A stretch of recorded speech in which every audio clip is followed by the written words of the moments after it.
On today's episode, we're going to go through Pluto traveling through the signs Capricorn and Aquarius. This ranges from 2008 all the way to 2023 when it ingresses into Aquarius. We discuss what we've been going through since 2008 as it's been traveling through Capricorn and the effects that it's had on society and us as individuals. And as a reminder of what Pluto is in the birth chart, Pluto is the power of nature. When Pluto strikes, we often feel we have no say and that we are at the mercy of powers greater than ourselves. At the same time, Pluto doesn't like wimps, so if you think that doing nothing and going with the flow is a good way to keep Pluto happy, think again. Pluto wants us to get stronger and to put up a fight if necessary, and Pluto also wants us to know when to call it quits. Pluto's role is to keep the engine of the universe going by eliminating what can no longer sustain life. If something is rotten, Pluto will eliminate it to leave space for healthy growth. Knowing what's rotten is a good thing. If your tooth rots, you go to the dentist and fix the problem and save your other teeth. If you want your tree to grow healthy, you trim the dead branches. At a personal level, Pluto helps you eliminate what's no longer working in your life, helping you build resilience and true personal power. A personal power based on a deep understanding of yourself and the world around you. And at a society level, Pluto will eliminate what's corrupted and rotten so that society can grow stronger and be more equipped to withstand difficult conditions. What's going on, everybody, and welcome to the Daily Transcendence Podcast. I'm G.O.D.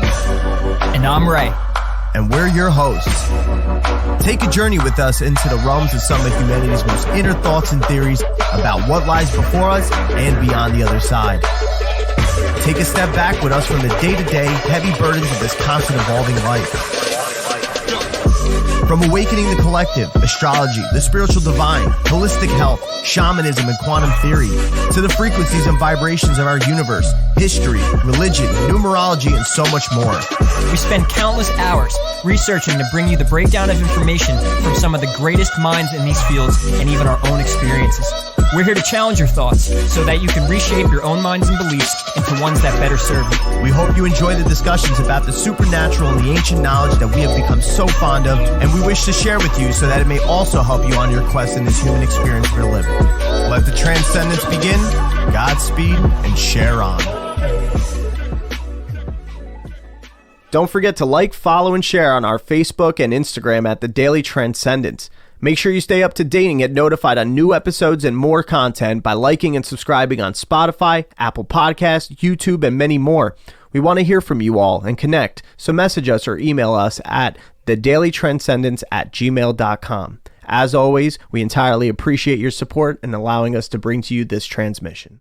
And welcome back to the Daily Transcendence Podcast. My name is Ray. I'm your host, and I'm sitting here with my co-host and best friend, G.O.D. How we doing? I'm fan-freaking-tastic. You know, we're going to be going into, the last three signs of Pluto in Capricorn, Aquarius, and Pisces, just because those are the more recent as we're in Capricorn. And there's going to be a lot of life lessons about these soul desires and purposes and what to expect. And truly, yes, what we've learned so far about the Pluto generations and everything is it's our soul missions and it's our collective missions. Well, we all do have our little lessons and things to learn. And I do think that it should be more of a focus for people than politics and all that, like relationships, life lessons, even dumb little things like that. You know, are you focusing on yourself or are you focusing on the world? You know, and obviously it's good to do the latter, but at the same time, you should always have your things in place first, down to the fucking chair you have, making sure you're happy, making sure you're doing things for yourself. And so you are an efficient and, how do I put this? I hate to use the word useful, but, you know, if you don't have your things together, if you're not, if you're not well put, how could you help others, you know? And I do think naturally it's built into all of us to want to help, you know. It's in genetics. I don't care how psychotic someone is. I mean, it's all in there. We got a heart. All of us have a heart. So life lessons are important, man. It's starting with you first. Yeah. Is the lesson, I would say. Absolutely. I think we did. You're right, though. Really, I mean, one definitely needs to be a concentration a little bit more on the psyche as well and the deeper aspects of it and the makeup of it, rather than just being so outwardly directed all the time. Like we've had that, I feel like that pulse outward, where society and humanity has made that pulse direction outward. And I think now it's more of a time where we really, and it's happening, but really try to understand that movement that's happened. And when I say movement and stuff, I'm talking figuratively, but understanding that journey that we've taken and we've gone outward, and now understanding that we are going to come back inward, back to the center point. And now that we know that, understand the lessons of going outward and have a better awareness of now when we're going to make that journey back to the center. So, and really getting that focus there. So yeah, it always ties into the whole mirror concept. That's why we did that episode within the first season. It's still one of my favorite topics. It's still to this day, I live by it every day, is that the world's a mirror. But a lot of people have extremes with that. Either they're way too focused outward or they're way too focused inward. And it's really about the balance. And that's something like astrology will teach you that. Because, you by understanding, say, your chart, or understanding what we're talking about with the generations of Pluto and the outer planets and all that, I do think that it keeps you looking out, but then it has you reflecting in, because you're aware now. You're aware of something about yourself or something that's in your life. And then now, because you've gained awareness about yourself on the inner, you could see it in the outer. And then what we need to do is use both. On the outer, I see something that I didn't see on the inner that was there. So it was always this play, always playing with the mirror. How do I find myself out there? And then how do I realize it in here? Yeah, I think definitely just kind of being able to go in with the flow and the rhythm of, say, like heartbeat energy, the way it is, just that pulsation, being able to go with that certain flow, not just, what would you do if the heart just pumped outward and expanded and that's it? No blood's flowing back to the other parts of the body because it's not constricting. Same thing. If it's just constricting, then there's nothing being taken in. So yeah, always got to be rhythm. There's always the yin yang. Without it, we all know it's very simple. It's all simple shit. It is. It's common sense, some of the things. Yeah. Well, it sounds so deep, and you use these big words, and it's like where I'm working towards. It's like, how can I simplify this for people? Like I simplified it for myself, because it really, in the end, it does get simple. It's not that difficult. Life is very simple. What does Ken say? Ken says, Mother Nature is like a hippie chick with the dreadlocks, I forget, but 30 feet and whatever. That simple hippie chick. Like, nature is simple. It's not as complicated as what you think it is. Really weird analogy he came up with, but I was like, oh, no, I get it. I get it, But yeah, it is very simple. And what I'm really starting to notice is this awakening process is really, really, to me, it's starting to become very, say, in your face, and especially because even access to knowledge is getting easier. You look out, like even scroll through my YouTube or social media, and if you follow the right people, it's like people are awake, they do realize this stuff, and the communities are out there. And it's like, if you're not on the frequency of what the screen or what the reality wants you to see, what the government and the media want you to see, and you really tune into yourself and you get in touch with nature again, you start attracting these people, and information is so abundant right now, as much as people don't think. Yeah, it does feel like there is, like, it's bigger than just choosing sides when it comes to, if it feels bigger than just choosing sides of like, oh, are you with this thing and the stuff, like this shit that's just in the world, red, blue, whatever and stuff. It's more than that. It's almost feeling like, we're at a point, and I think that a lot of people subconsciously may, it may be coming up for them. I think for everybody, actually, it is. It's just that it's not so much of that conscious awareness, but it's almost like we're being asked to choose a side of how we're going about perceiving reality and the meaning of it. These are things that we think we already know. Sometimes, we really relate it to just, the mundane world and everything. But really, I feel like that's the deeper aspect of, what's kind of happening here. Why are we at that teetering edge? What are we on the teetering edge of? Bigger than just the worldly events. And I think it's just so obvious now, and really, I mean, if you still don't see the whole, not only the corruption and the lies, but on top of that, how how serious and how very in your face all of the stuff we thought to be woo-woo bullshit it's actually back to, it's simple and it's there. It's right in front of us. It feels like the only tangible thing right now, too. Really, kind of, right. Well, that's because I think that's part of the awakening process, is to remember all this stuff and actually how simple it really is. And it's not really, to me, anymore. I used to be even like uncomfortable talking about it, say at here or over there. It's like, if I know I'm going to be judged, I don't care, but more so is I kind of know that I could hit people with certain things now. And I feel like really the frequency of the whole planet has risen, and people are, even that were not open to things, are open to things. They might not be on our level when it comes to, like, you know, they don't want to hear about astral traveling, or they don't want to hear about the planets yet or whatever, but they'll discuss just the mechanics of reality. Or a lot of people believe in manifestation because you had the whole Neville Goddard movement and all the law of attraction stuff, and that really was a big open door. But now it's just very prevalent. It's very in your face, and it's exciting. As much as if you look on the TV and you look at the government, you look at the V word and whatever, that's like, okay, you're asking to basically give yourself anxiety or depression or anger. But like, all this amazing knowledge is right here, and it shows itself to be true. I mean, God, we're at the end of an age, right? And the old age is dying. The banking system, the government, we've said this many times. It's like, look, the sky clock's absolutely on point.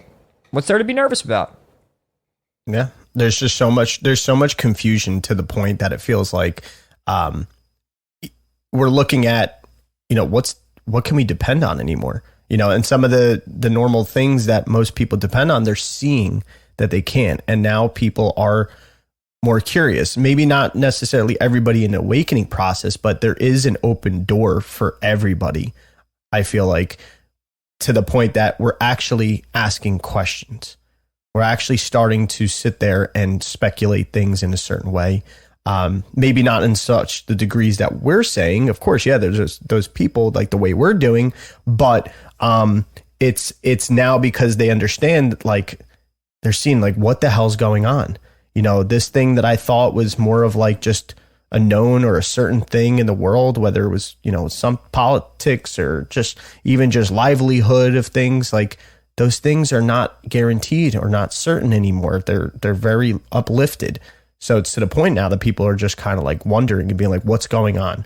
What's happening? So to go into something like, say, the energetic influences that are going on and relating them to the planets as well, and giving the overall themes, it is now, I feel like, a lot easier to reach people, to get them to listen, to be able to see the breakdown.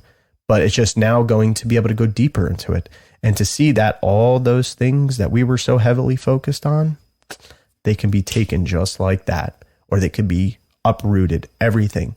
And then what are you left with? So now we're left with a not knowing of where we're going. A not milk reality. A not milk reality. That's right. And we're like, okay, now people are scrambling and panicking. So when you have this information and you have this type of way of looking at things, it starts to make a lot more sense of what is reality. It really does. Actually is. Yeah. Symbolism is a big one, man. Like, it's just really, even like learning with the 9/11 book, right? And learning about Saturn was in Gemini. Gemini is the twins. Saturn is Satan. Capricorn, you know, like Pluto and Capricorn. All this shit is like, with the government and all that, it's like, you know, it's even that alone. The twins get taken out. Gemini, Saturn, twins. It's like, it's kind of eerie when you first understand it, and you don't want to believe it, because it's like you see.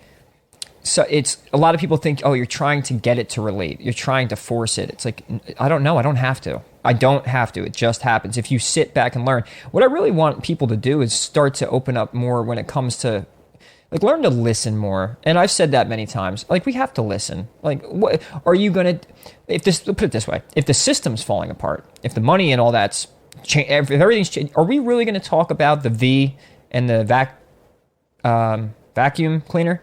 And, you know, and whatever. How many times can we have that same conversation? And how many times can we share an opinion? It's like, look, at this point, aren't you tired of it? Can't we just talk about something else? And with something like this, or with this channel, with when it comes to the transcendental mindset, to be above everything, to go beyond religion, to go beyond science, to go beyond all that stuff, and to really over and understand it. That is the knowledge is power thing. You know, a lot of people even stop just say it, learning it, and don't apply it either. It's like you can learn this stuff like astrology and just hear us talk about it or go and read.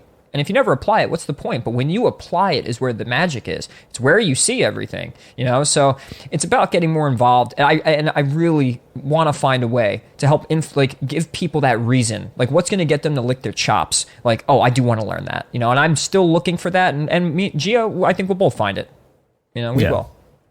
Exactly. And that's why, like, it's obvious that there's, it more than ever, the deceptions, the lies, the unfolding of things, the destruction of things are so obvious to the point. And that's why, going into the, shall I say, depths of Pluto is all surrounding these themes that we're seeing today. So what perfect way to understand it and break it down by using the whole Pluto talk. So, I mean, just for anybody that maybe is just catching this now and stuff, obviously we've said that, like, in the sense that Pluto is showing how things degenerate itself and into a source and then transforms into a new and necessary form. It's also the power and the energy exchange between that and transmutation. The transformation is the step of breaking down of said forms and structures on a deeper level. So when Pluto transits a sign or house, planet, it's stripping down an area of life or archetype or psychological form to its purest form at a core level, and it's exposing everything about that part of life and the human experience. And it's those things that it's exposing are things that it needs to purge or die or transform. It's the lifting of the veil. So there could be so much chaos in that, but out of chaos comes order. So, and I'm not a Mason or fucking Illuminati or anything. I'm just, it's the best way to fucking put it. Yeah, but the thing is, people hear it and they immediately, it's my thing with even the truth community. It's like you looked to one aspect of something, and yes, I bet you found a lot of truth. I bet you did. But there is, when you go back in time and you realize that things come from somewhere, that come from somewhere, that comes from somewhere, and things can change, people can change, organizations and whatever else, societies can change. It really, you can't say something's bad when you don't really know that you just heard stories. I told you, it's why history is so like, I got to hear someone's opinion. Maybe it's a fact. But to know the roots, say, of Masonry, it's not all evil if you understand what the concept of ships and how, they were Masons who built things and they had a lot of spiritual knowledge in the metaphor put in the ships. And, like the ocean, which is life, and God is the hull and all that. And it's all allegories to life. Exactly. And they used it, and we still use stuff, row your boat, that whole thing we would watch the other day. That was a Masonry poem. Which we'll do. We'll have a little video on that very soon. We'll talk about that because that was interesting. But, very, very, very interesting. Like I'm that's what I mean about, like, everyone needs to relax, because if you haven't done like existential studies on a topic and you just watch some YouTube shit, whatever, or even maybe just read one book, if you don't do this weekly, daily, it's like, don't say something's good or bad when you don't know and you're just going by someone's opinion. We need to, once again, listen.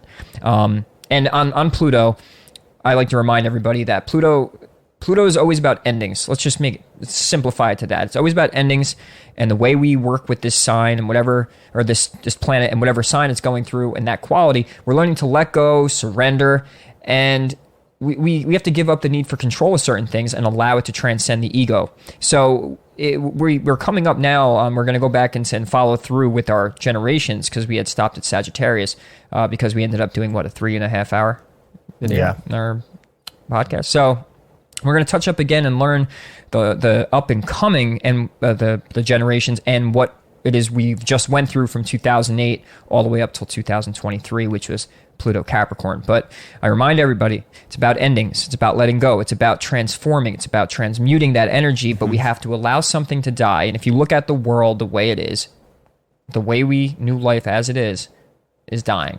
So... Absolutely. And just one other thing, it's just also when you're looking at it, Pluto individually as an individual as well, it is that soul desire and needing for the attachment of what we're moving to through a natural and alchemical process of that whole transformation, transmutation, the breaking down, the building up. It's the fragmentation process and the activation stages. We've said before, the caterpillar to the butterfly example with that degeneration on a molecular, genetic, and psychological level, and then the process of the inner mechanics happening in that transformation or transmutation stage, and the crystallization of what's necessary and coming now. So, beautifully said. So, yeah, and well, really, at the end of the day, we just need to learn to deal with pain and learn to know that we have to experience the pain to get to the better side of things. We all know that at this point. So it really is. I mean, a woman has to basically push a baby out of her cooch. How many hours could that last? And it's like, but oh, here's a kid. It's beautiful. Life's great, but it's a lot of pain. It's a lot of suffering. And you could die. You could die. I mean, it's just part of life, and we have to not run away from pain. And I feel like even the society itself has gotten a lot more sensitive and a lot weaker, and we run away from pain. We try to steer around it, and it's like, well, at this point, you gotta know. I mean, it's denial to think that you could just cruise through life without harsh lessons or without any pain, emotionally, physically, mentally. It's built into it. It's built into the matrix, and that it is what it is. But if you know astrology, if you know your Plutos and you know your Neptunes and your generations, you know all your malefics, you could prepare yourself. And that's my favorite part of astrology, is not just jumping into the airy fairy unicorn crap. It's great. I get it. You know, Jupiter in the 8th house. Look it up. It's a good placement to have, and I have that. But I don't care about that. I care about my Venus square Saturn.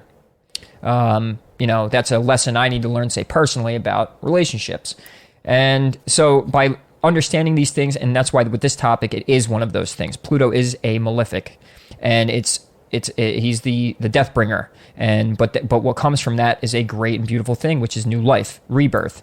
And so let's jump into Pluto and Capricorn. I'll give you the stage.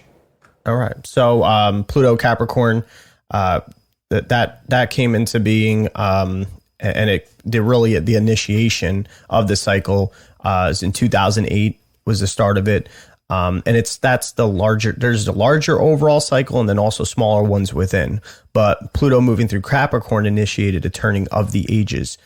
So Pluto in Capricorn demolishes old structures as it purifies our sense of purpose by encouraging us to feel our feelings and come together in a new way.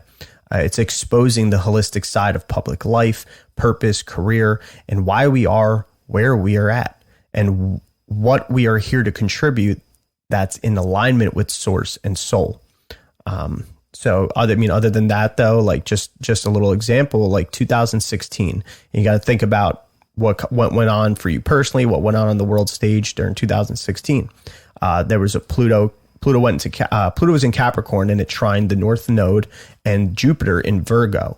And around that time, you had to think about it. We had, that whole thing with the presidency and Donald Trump becoming president. There was a bigger focus and awareness on like where we going with how we're handling the structures of health, and also what's the other thing? What's the word I'm looking for? The environment and stuff. Like it's just being more detailed and conscientious of those things as well. And it really created a turning point. And then at the end of 2016 into 2017, there also was a Mercury retrograde conjunct Pluto in Capricorn. So it kind of like there was a lot of that controversy and the back and forth still going on, especially with, there just was a lack of acceptance to even that presidency as well. And it just kind of felt like instead of progressing forward with something new that was coming about, it was just more of a deeper dive into it and going backwards, it felt like. So I'll keep it at that right now, and I'll let you get in there. Yeah, well, I mean, and that's the thing too. So what does that have to do with, say, the presidency? So Pluto in Capricorn. Capricorn rules government, structure, all of that. So at the end of the last degrees of a sign is the hardest, and it starts to break everything down the most. It becomes very prevalent. It's the end. So everything that's supposed to go through the Pluto and Capricorn cycle is going to go. And that means that our structure, our government, not just financial system, but just say what surrounds it, how it's built, and how things work. So all of that's going. And so say someone like Trump coming in the office and how much tension and how much division that caused. I don't think you could just look at the man and say he caused it. It really is this energetic play that's going on. And so because things are in the air, people are so quick to look at the details of something and point a finger at, say, a specific person or a specific corporation. And yes, all of those things, all those characters are in the story and whatever, but who is actually designing the story? And maybe not, I shouldn't say who, but like what's in the story. And this stuff is. So it's like these people play characters and all that. But it wasn't like, it's almost like there's this destiny factor. So we're at the end of this transit, and it's coming up from 2008 into 2023 is when we will leave Pluto Capricorn. So as we've traveled through this, now we know with the whole structure concept. But with Capricorn, I want to go a little more into what it actually is and what it means, so we could just get down to the detail of what else should have and is happening, and probably what we should expect in these last few years.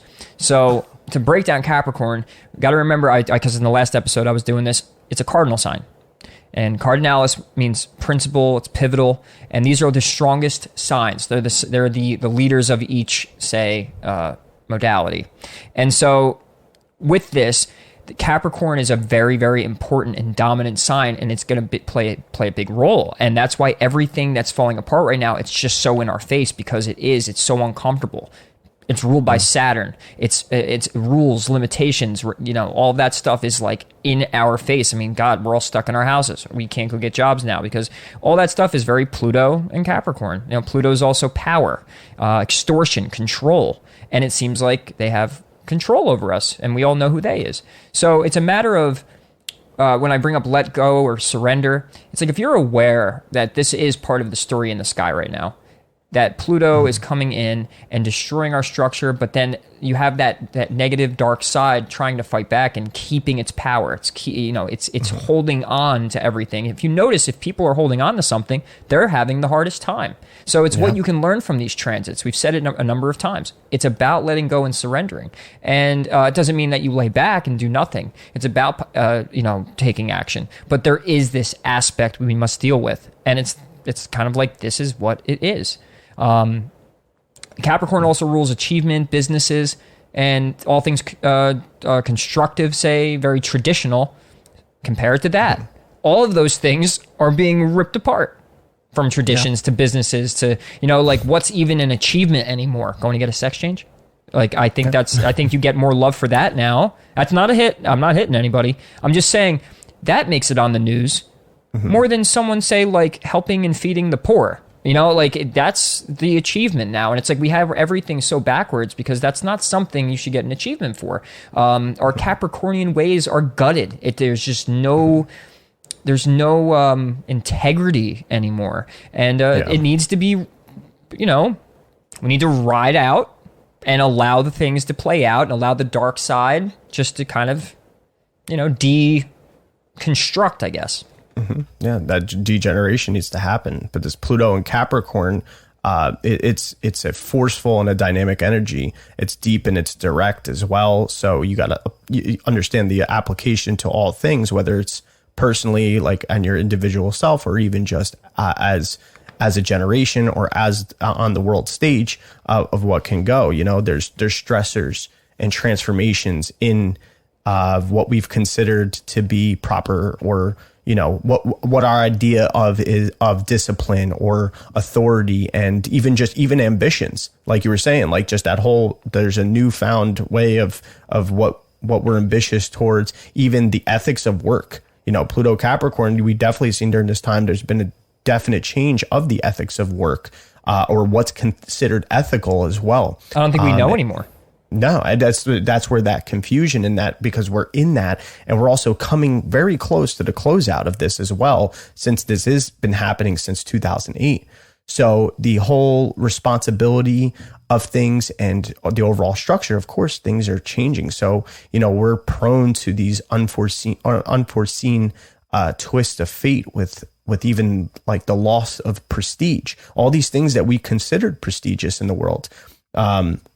Those things have come to a weird closeout, or in the midst of being closed out and stuff. And then not only that, during this time, it's like almost like there's a start of a potential new world order. We know we've heard it, or a great reset, because of the breaking down and the collapsing of governments or economy. Society as we know it is in a metamorphosis. So, it's like almost the end of a type of war or tension. Look what we just had with Afghanistan, or a revealing of an induced war or tension, whether that has already occurred or is coming about. It's just, and even we've seen just these weird destructive authoritarianism that's come out in people, especially with, and you want to say it, you had that whole Saturn Pluto conjunction that happened the beginning of 2020, and there you go right there, that restriction of Saturn and stuff with that bringing about of Pluto and Capricorn, all of a sudden, we have a virus now out and stuff, and people became very authoritarian. That's like a study that's happened, is that whenever there's a pathogen that's released, the first thing that comes out in the human psyche is that authoritarianism. So now, because of that and the way that it's been socially accepted because of the weird times that we're transitioning into, we've adopted these new structures of how we look at things. So it's just there's restructuring, dismantling of rules, regulations, laws, fears, even limitations or obstructions. And we're transmuting how we elicit support from others. And there's also a deep desire, I feel like, that could come from Pluto in Capricorn, a desire like to father, or like a patriarchal mentor, teacher, which I'm sure a lot of, as we've seen, especially with the come about of, people taking to social media, or, even stuff like this, even doing the podcast, a lot of these certain channels that have come up, they're coming to teach. And there's also, to deep desire to rule, conserve or develop a status or higher standings, but in a different form than what we normally, what we knew as normal. We're in new territory. And I mean, we could say that even on the sky clock standard of the bigger picture, everything. I mean, entering the new age, that's a big one. We've never been here before. Like Santo says, it's like our evolution, and through the story of the stars, we might have had signs and things return and all that, but at the same time, it's always spiraling up. We're going further up. There's this evolution that's always constantly going on. So we've never been here at this place in the universe before. So it is brand new to us. And of course, so it's going to feel uncomfortable. Anything you do that, you've never gone through, and on a soul level, man, if your soul has never experienced this, I mean, there's probably this uncomfort that you can't explain, which I know that's there. Everybody feels that.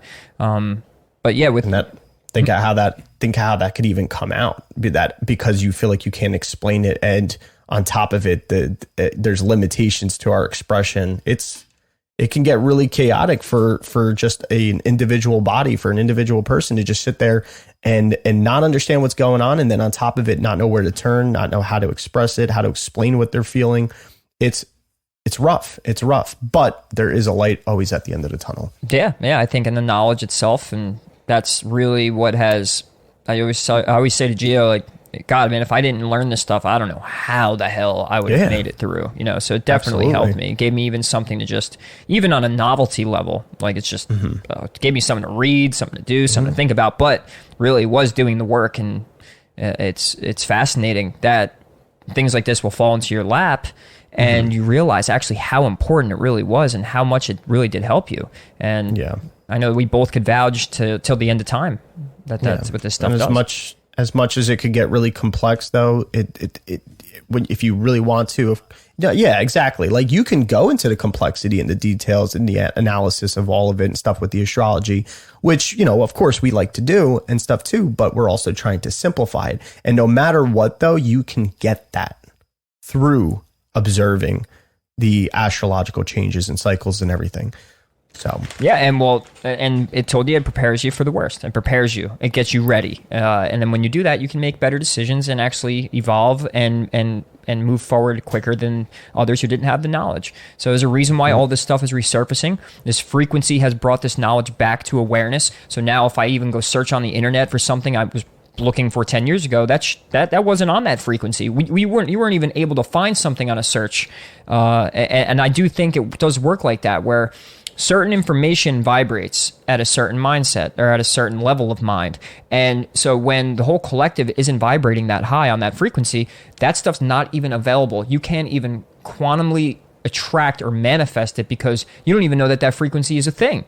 You don't even understand what certain things are. So how could you think something to attract more knowledge about it? And I do notice there's this domino effect. I'll learn something in a book, and then that little thing over in this book might not have nothing to do with this, but then I see it over here, and then I find it in an article, and I'll have that conversation will come up, and that comes up, and all of a sudden, but it's like this information, it's a frequency game. It's like as soon as you're vibrating higher at a new level of mind, you have now access to all new information. It's because where you're vibrating at. And I do find that's one of the most important concepts to understand is if you think on energy, frequency, vibration before anything else, when it comes to your relationships, when it comes to, how you handle life, when it comes to, more so your, say, emotions. That's huge. That is your frequency. Your emotions are your guidance system. So, but to be in control of that, if you can't say you're not really,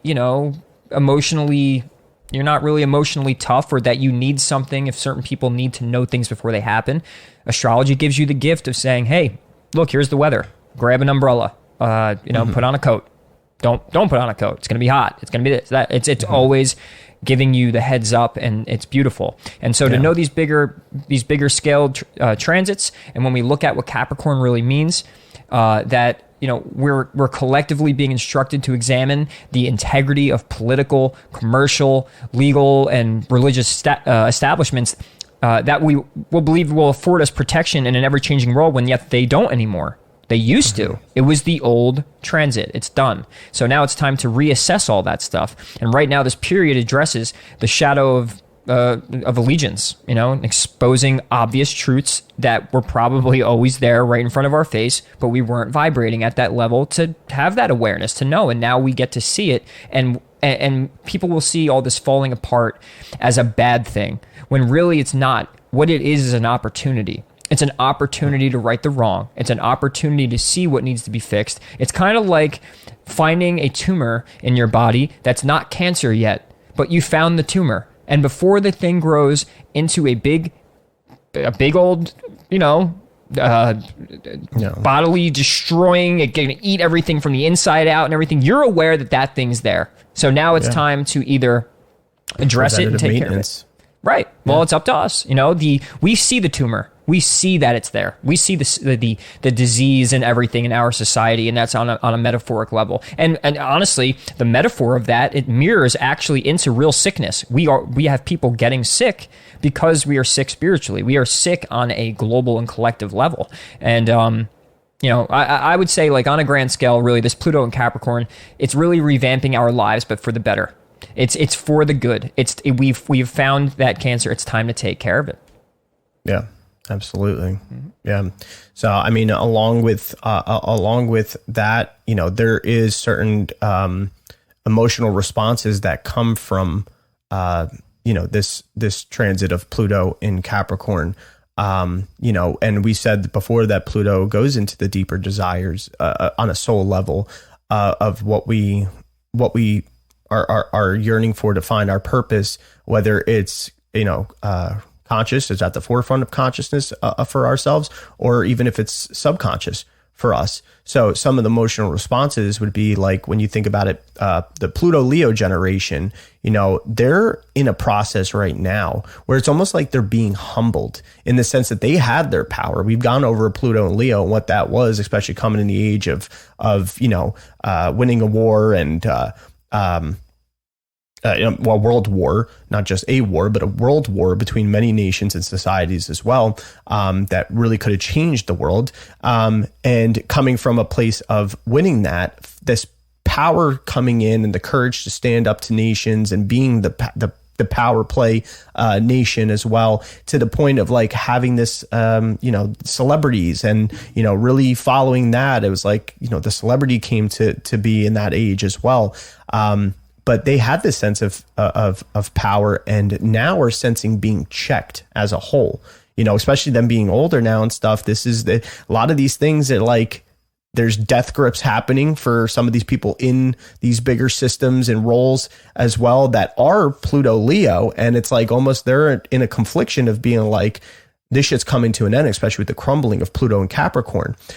So there's an awakening of all the generations, an entire fractioning of perspective of the madness and relationship we are in humanity. And it's challenging. It challenges our desires and subconscious understanding of independence. So there's a power or powerlessness in ambition, the disciplines, the methodical persevering, politics, realism, responsibility, rigidity, seriousness, thriftiness, money, sex, and control over life and household. These are all the things that are uprooted and in the air.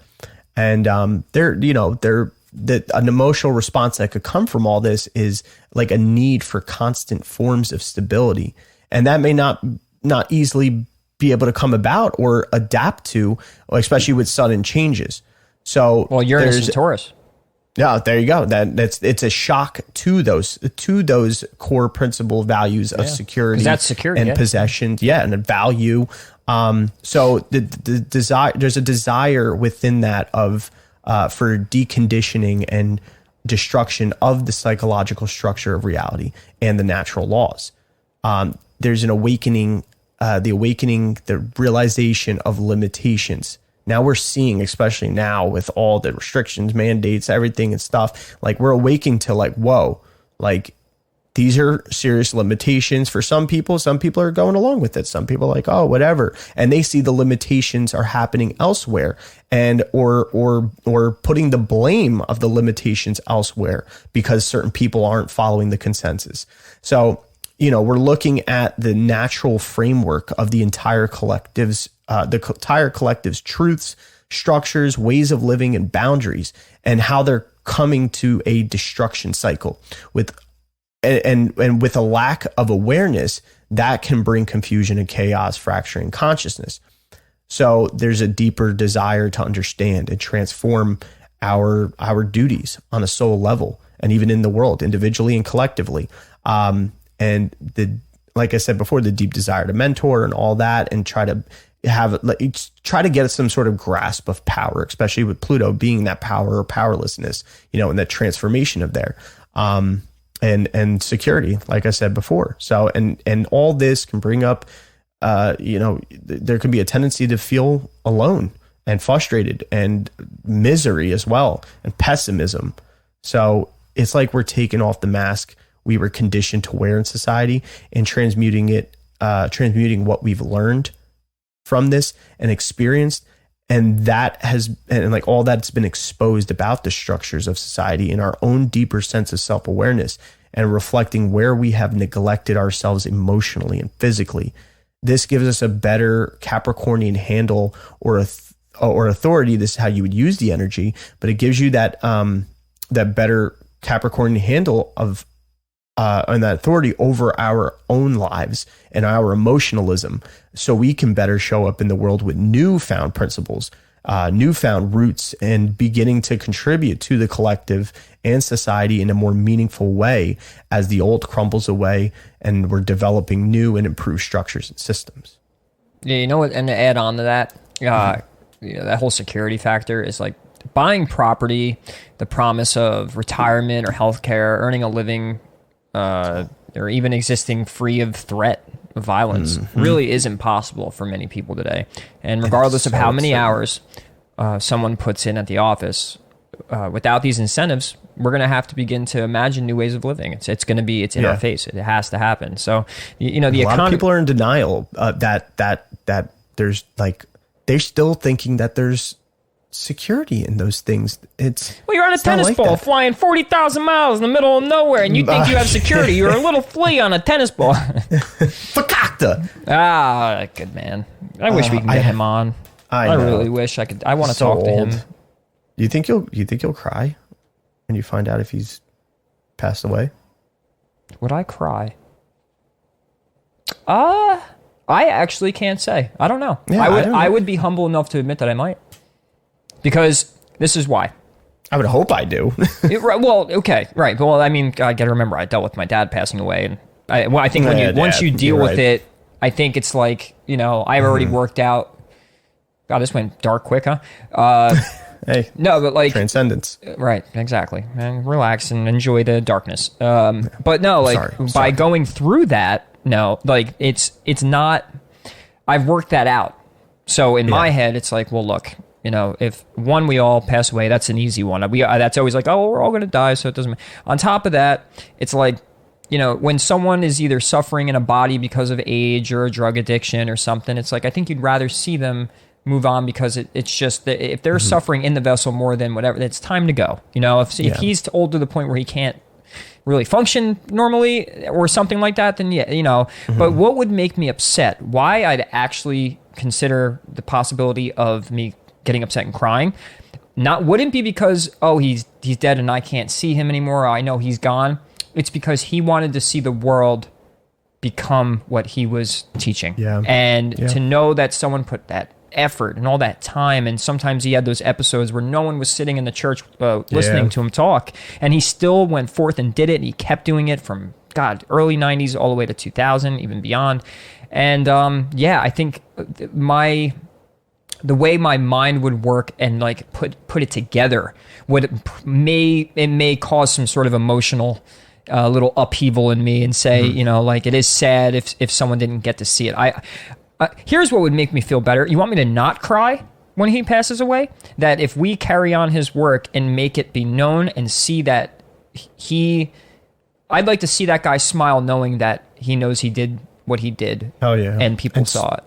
And so many people, and his name is a lot more out there now. There's so many people, the videos that I see of people that take clips of it. Yes, whether it's being completely understood and applied, we don't, apparently, we don't know how much it's getting there. Maybe, but it's funny because what you just said about how you just broke that all down of how you're going to take it and like just what you've done, and even with your dad and everything, like that's a great example of showing Pluto, like especially and Pluto in Scorpio in you're not kidding. In the 12th house, right? You're not forcing that. Yes, that is absolutely true. Yes, that's the way to do it. Right. You're taking the lessons of it and really observing it in more so of that higher octave of the overall archetypes of astrology, and you're sitting there and being able to go into more of this metaphysical process of it, of understanding, and also the authority over your emotions and being able to apply it and have that understanding. And this is why we stress this. Right. I mean, God, and I know I've mentioned this plenty of times, but I have Pluto in the 12th, and when you look at what that means is Pluto in the 12th means in other lifetimes, if you believe in other lifetimes, and which you should. Pluto in the 12th means I've gone through every sign as a soul, and that I'm at the end of a cycle. And I used to do this without knowing astrology, meaning I always took the dark and negative or whatever, and I went down, I dealt with it, but then I learned how to integrate it and use it.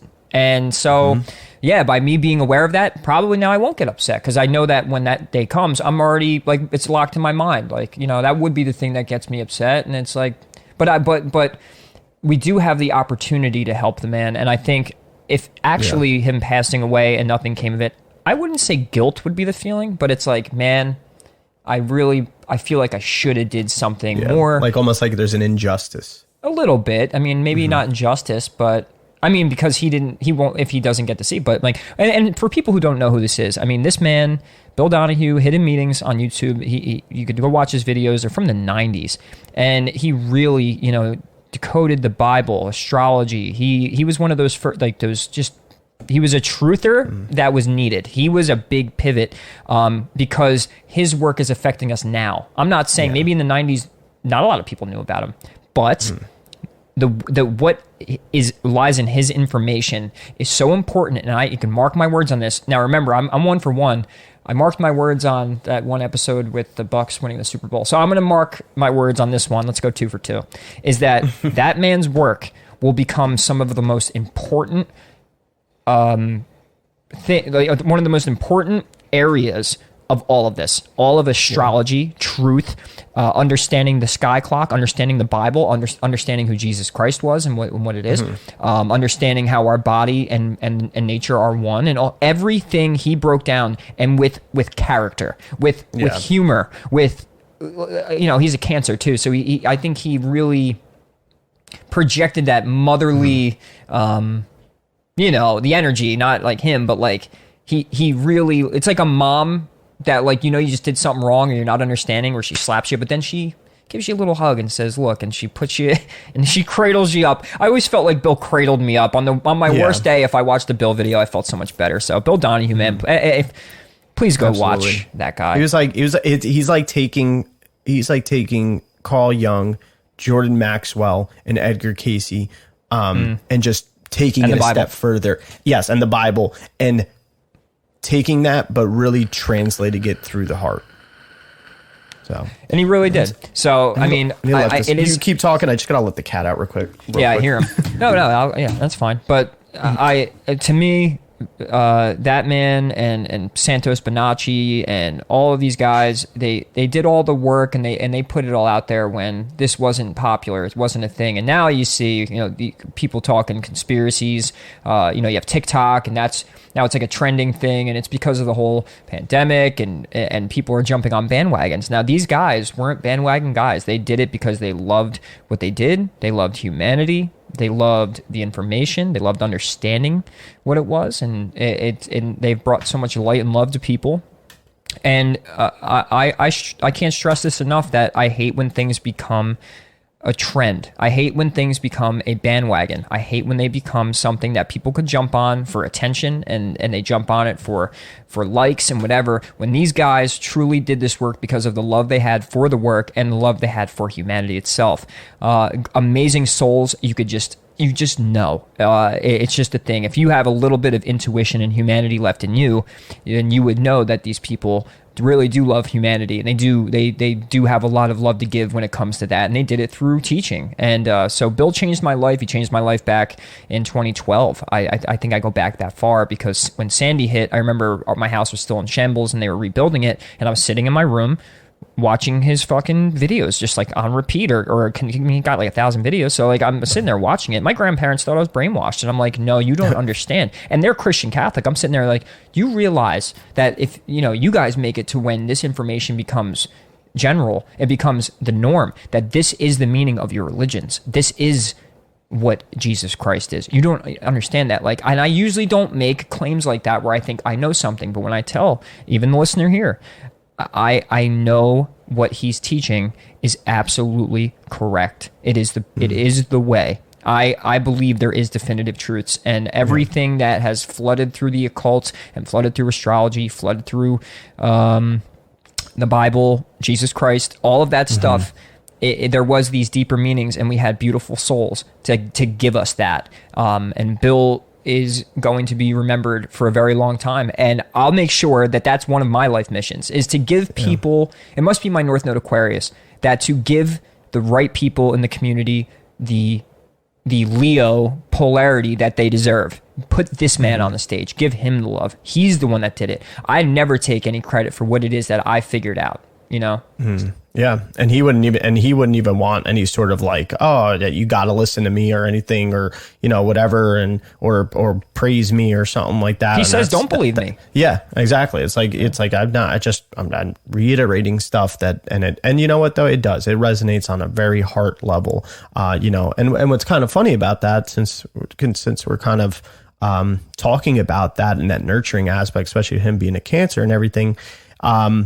When we're looking about the come abouts of some of these emotional responses that come up, or what's going on in the world, and like how to handle certain things, even what we were saying before, even with you and Bill Donahue, and like you were talking about, that way of interpreting, when it comes to this, and this goes for all the signs, but you look to the polarity of Pluto and Capricorn, which would be Cancer, which is that nurturing aspect. So if Capricorn is focused on, like you were saying, not financial, like the actual money part of it, but like the actual structures, if it's focusing on financial security and authoritative security and stability within structures, systems, and our own life, then Cancer would be more so of the emotional securities and stabilities.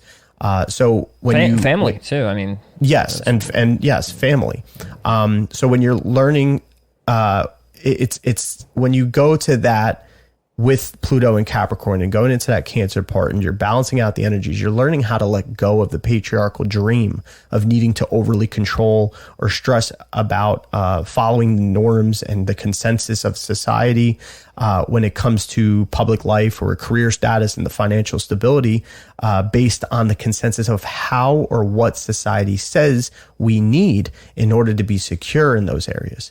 Instead, you're learning to reevaluate how our emotional security and stability plays a grander factor in our overall structure of life, and then learning how to nurture those deeper parts of ourselves in our home base. You could be learning to transform what we find important physically or materialistically, and learning that less is more in that sense, and therefore we can create a new outlook on what we really need to be successful, so to say, in life on a soul and purposeful level. There's a bigger focus also, like you said, family, bigger focus though on our ancestry, since we're talking about more so of the depths because of Pluto, bigger focus on our ancestry and lineage and healing past generational patterns and habits. And then we're bringing forth the receptivity of our subconscious feminine energy to balance where we direct our initiation and our active drive forward to create the new Capricornian energy. Because you can't get rid of it entirely. That needs to be there. There needs to be structure. You need all of it. All of it. Picture your body without the bones. You need Capricorn. Capricorn's the bones. So if you look at that metaphor as in everything else, everything needs its bones. Everything needs its structure. Everything needs its regulations and its rules and its limitation. You need that. It can't be all. And then, God, if you had too much Cancer, we'd all be hugging each other and being mommy to one another, and nothing would ever get done because we want to, no, don't go to work. But here's a blanket, and I'll make you soup, and and no structure. You just go by your emotions. No, you need the polarity. There's a reason for all 12 signs. There's a reasons for all 12 systems of the body. There's a reasons for all 12 notes or keys in music. There's all the science to it, and it's all needed. You can't take just one thing out. So you're right, and so. Really, approaching the way we're leaving this transit is we have to just constantly be reminded that, that we do need the Cancer nurturing. We need its balance. It's always balance, because the economy really has risen to prominence in response to, say, the marketplace and finance and all this. You look everywhere, it's so unstable, and it's like, well, you know what? Let's return back to family and care. We were too focused Capricorn wise, so now it is that time to repolarize it by bringing it back into more of the. It's like, okay, well, let me nurture myself, let me nurture my loved ones, let me take care of things on an emotional level, because that's where we're hurting the most. But we were just so stuck in the rat race, we were so stuck in the success of Capricorn that we forgot about that stuff. So and it's like the universe will force you to do things. The universe is forcing us to go back into that because it shows us through life. It shows us through reality, through circumstances and people and what's going on in the world. It's showing us that we need to step back from the Capricorn. It's not just destroying things because it likes to. It's because it's imbalanced. Yeah. And that's the thing. It's like understanding that whole Capricorn, but the more physical, materialistical, following of the status quo and stuff. Like, we're seeing that doesn't work anymore. And it's like you just said, going into more so of trying to get a new status quo by observing more so of those certain ways of how we talk to people, how we take care of things, how we, instead of just push, stomp on whoever just to be successful. You know what I mean? Like, that's what we're seeing. Those things aren't working. Yeah. Those things aren't working anymore. And what we're seeing right now, especially with Pluto in Capricorn already, and what we've seen since 2008, and which is we're coming on a closeout. And that's why maybe it seems so extreme, because we're closing out on Always it. Is. Yeah. At the end of signs. Yes. It's because it's like the last call. And it's just a struggling of fucking being like, for the people that are either stuck with those things, the people that have the power and want to keep the power and are having a sense of losing it, or just the shift of authority, all that. You see now everybody is scrambling.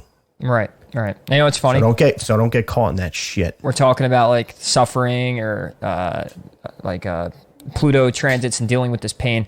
Gallo texted me and I sent him his Pluto series video. I just gave him access to it because he's done enough for me.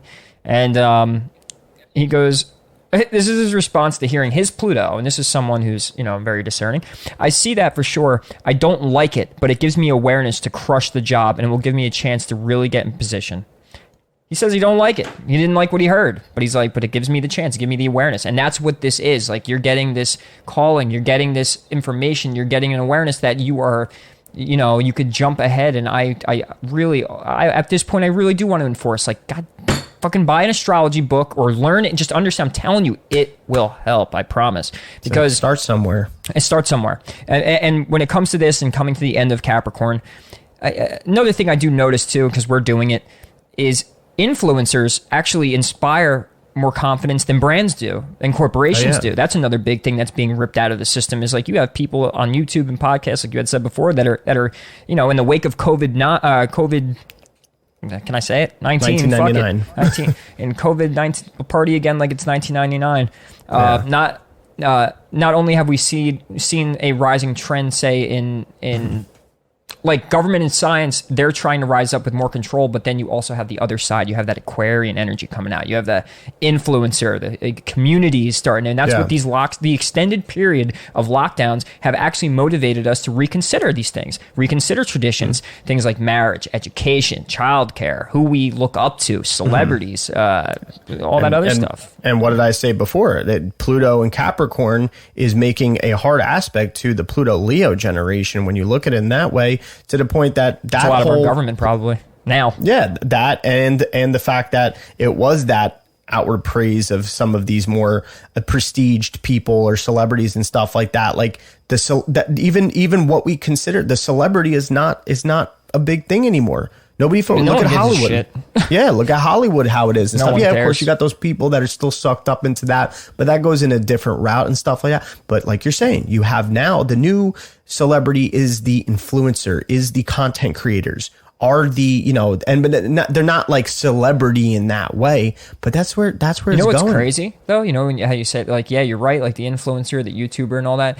If I'd met Matt McKinley though, or even the Leo King, it would feel a little bit like a holy shit, it's him. Yeah. Like, there would be a little bit of that celebrity. He's not up on a pedestal, but, I think this is why. It's like people used to look at celebrities and think, well, they're the best at what they do, and I want to be the best, so I like them for being the best. And I've always been like opposite. It's why I am a Bucks fan, why I love Steph Curry when he first joined the league. Like, all those things, even with sports, I was always influenced by the guy that related to my story. And what was my story? It was not coming from nothing, because I had a good childhood, but more so coming from nothing within.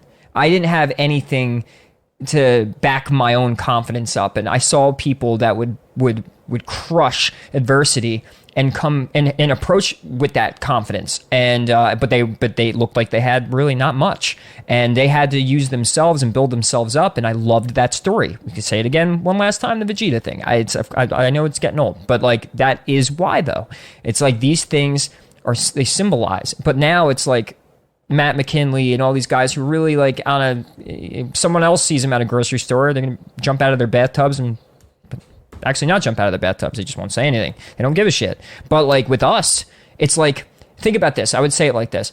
Everyone's going to have their own celebrity kind of influencer and like people they look up to, but it's not going to be the person like maybe it is, but it'll be more common to not have a movie star, a big rapper, whatever. It could be a YouTuber. It could be someone who does videos on meditation. It could be whatever it is. Yeah. It doesn't matter. It's on that smaller scale thing. Yeah, it's no longer the Michael Jordans, the Michael Jacksons. No, it's the Matt McKinleys and David Palmers. Yes. Do you have anything else you want to state at all about Pluto Cap before we move on to Aquarius?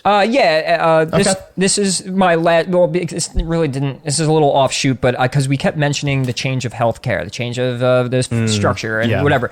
What's awesome about all of this and this astrology stuff is, so Saturn's telling this big picture story, and like each planet and their transits are telling these big picture, their own big picture transit stories, and we're experiencing them. So you might think, oh, well, so you're saying the structure and the financial thing is all out of whack, and it's like, okay, whatever.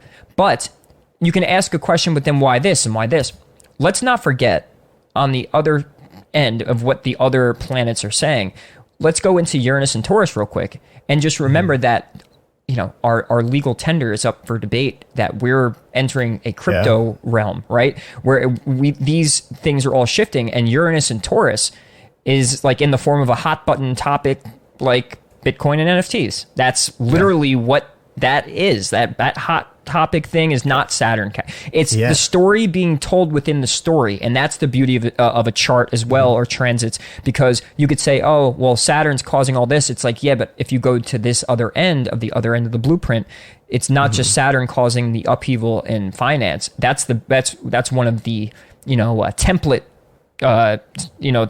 Or Pluto, I kept saying Saturn. Pluto is causing, in Capricorn, is causing this template thing. And I feel like as the planets come closer and closer, it's like that's the bigger picture, Pluto. And then as you move into Neptune and Uranus, all these little sub stories are just making one big story. So Uranus and Taurus, Taurus rules money and finance. We've said that. Uranus shakes it up. And so that's another thing that's going on. And so to keep in mind, to not stay so single track with it, and remember that it is a big story being told. So, and that's the fascination I have, I think, obviously.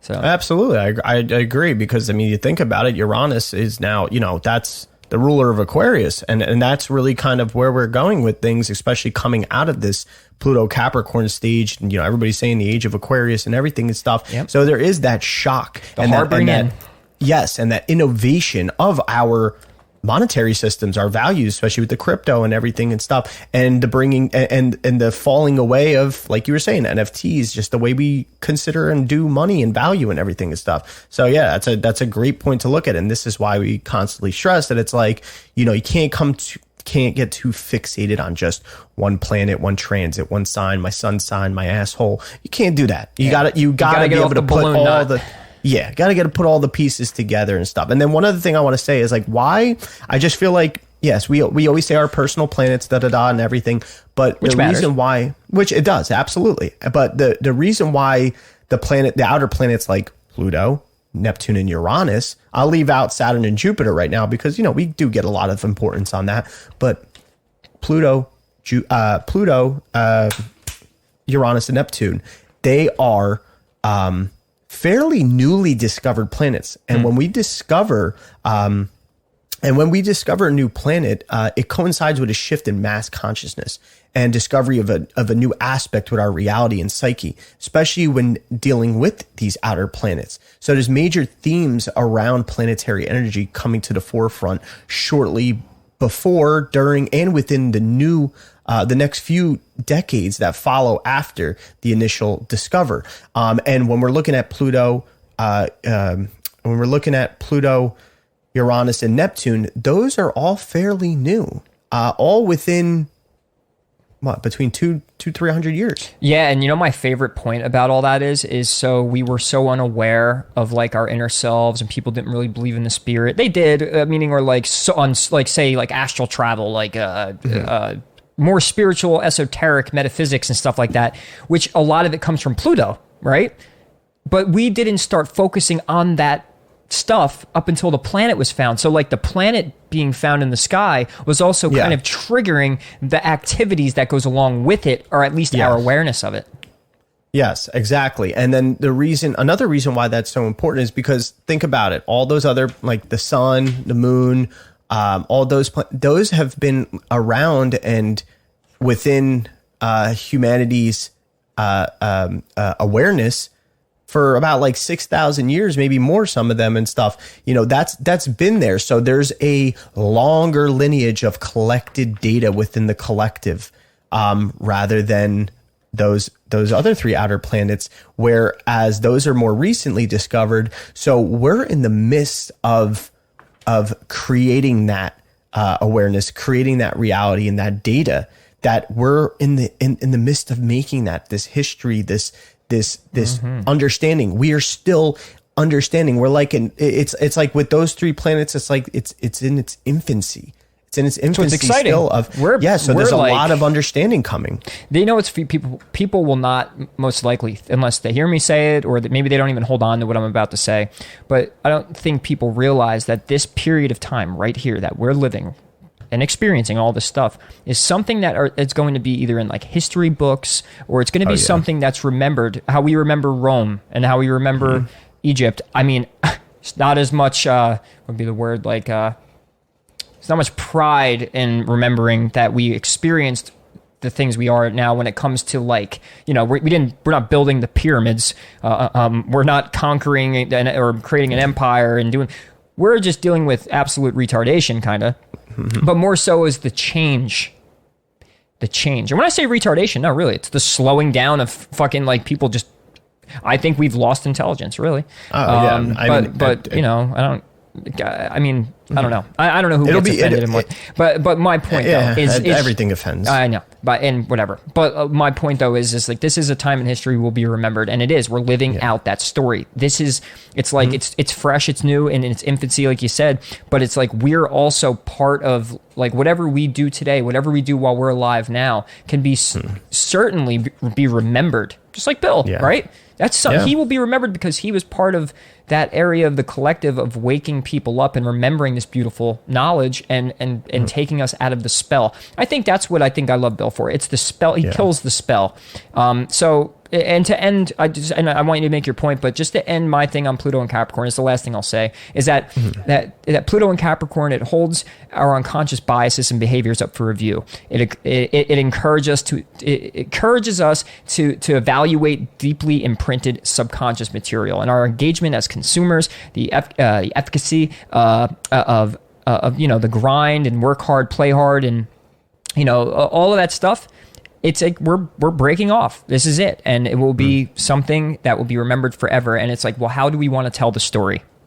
Yeah, exactly. No, and then the only thing I just want to say is just with that whole, that we are in a bigger part of what's going to be a very predominant part of history. It's like, that's where you need to remember that, especially when looking at everything in the astrology in this way, is that if you're feeling some sort of insignificance in the world, that just alone will show to you that, and the astrology will show to you that you're not insignificant. You're part of the collective. You're part of this history in the making.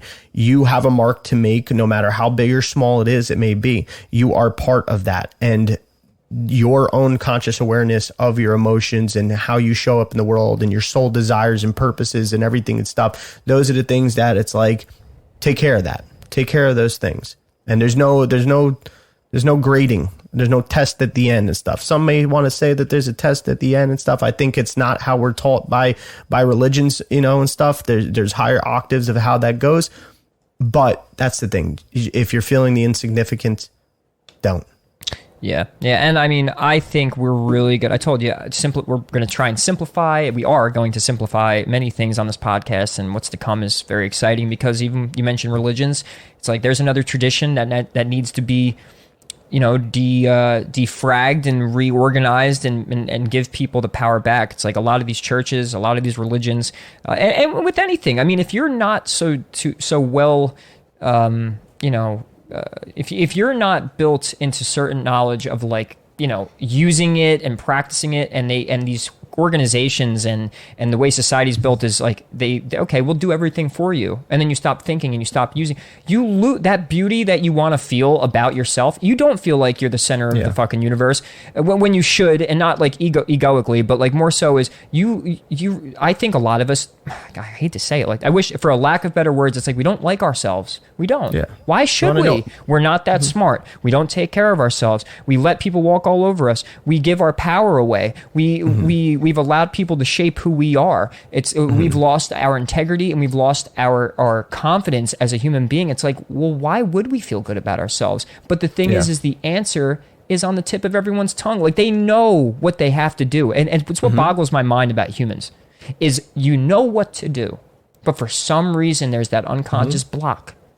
Yeah, so it's either you're overcomplicating it or something in that sense. But that's the thing. It's like being able to know that you do have a role. You have a role to play within your own life, which then reflects outwards into outer reality as well.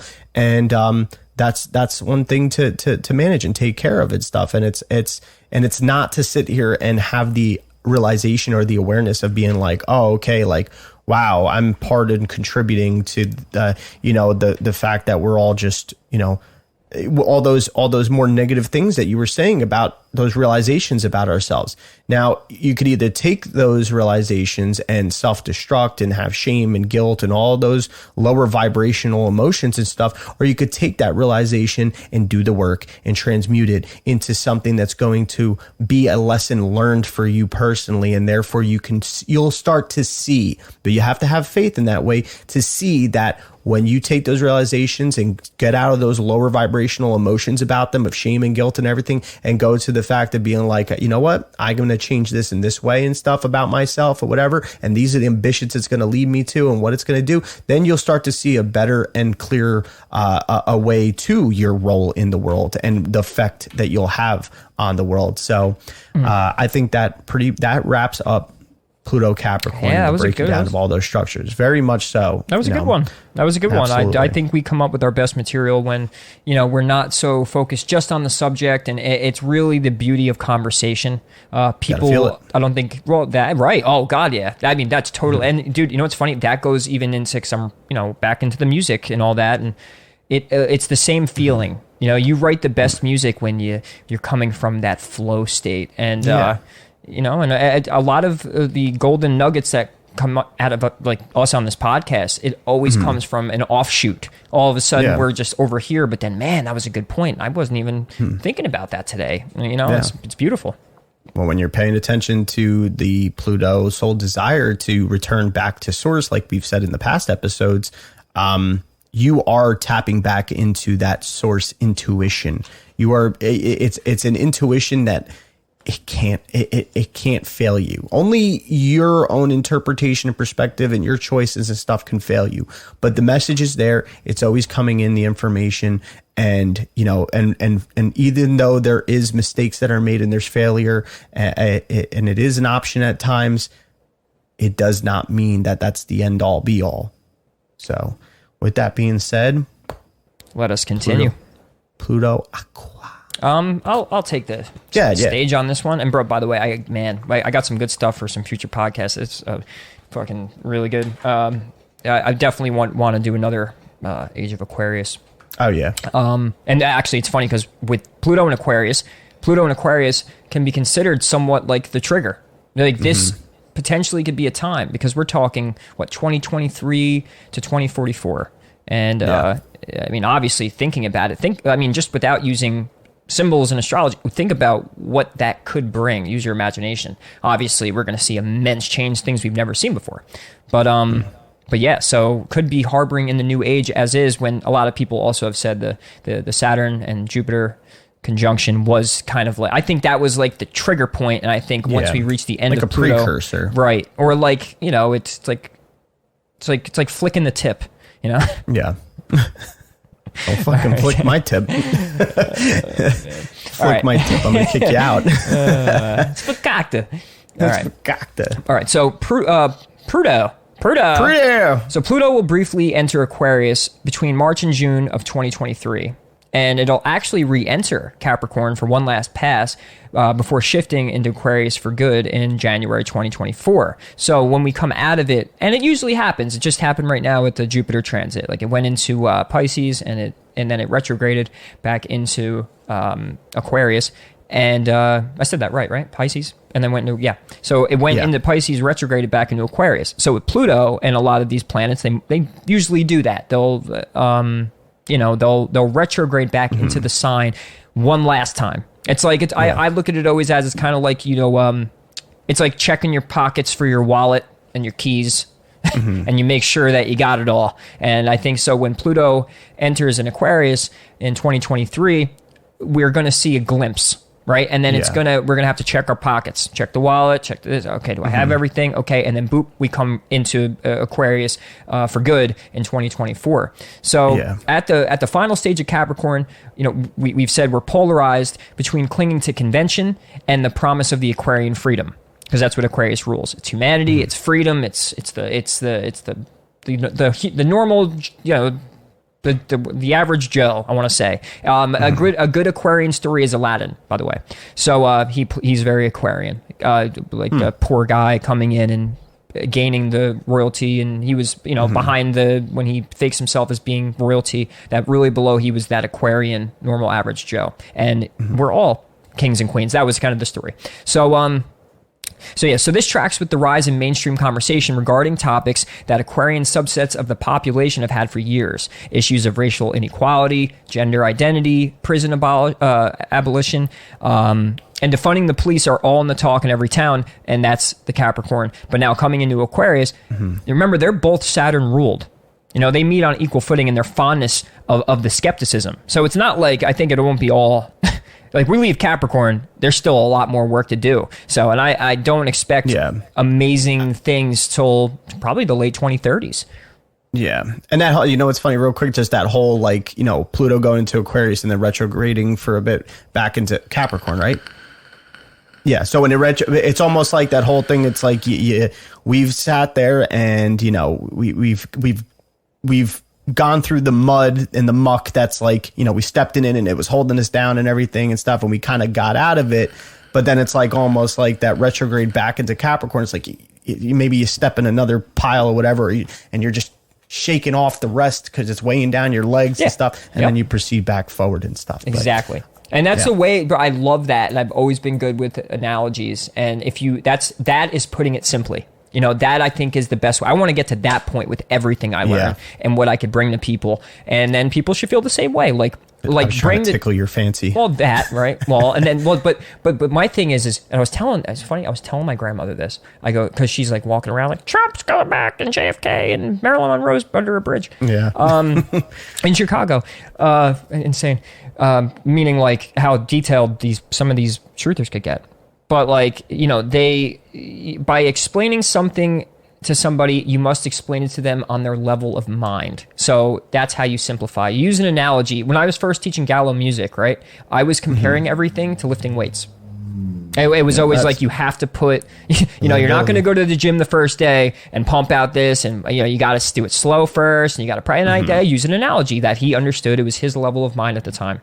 But yeah, getting back to the Aquarius is, and this really truly is, I find this a very important point to keep in mind, is that when we leave Pluto Capricorn, we're going to be in Pluto and Aquarius, but remember, we're going to still be in that Capricornian mindset in a way. So when we withdraw our support from systems and lose faith in old standbys like the bureaucracy and the corporations and even the law itself, which you could say a power vacuum is going to be created. So this has led to, or will lead to, a splintering of people into a variety of groups governed by distinct ideologies, very Aquarian. And naturally, this schism will necessitate confronting the shadow of individualism and groupthink in the future. There's that dark polarity and otherism, which is bound to create a conflict once Pluto moves into Aquarius, because we're still going to be entrenched in this mindset. So there must be something or someone to follow is what it's going to be. But the true spiritual teaching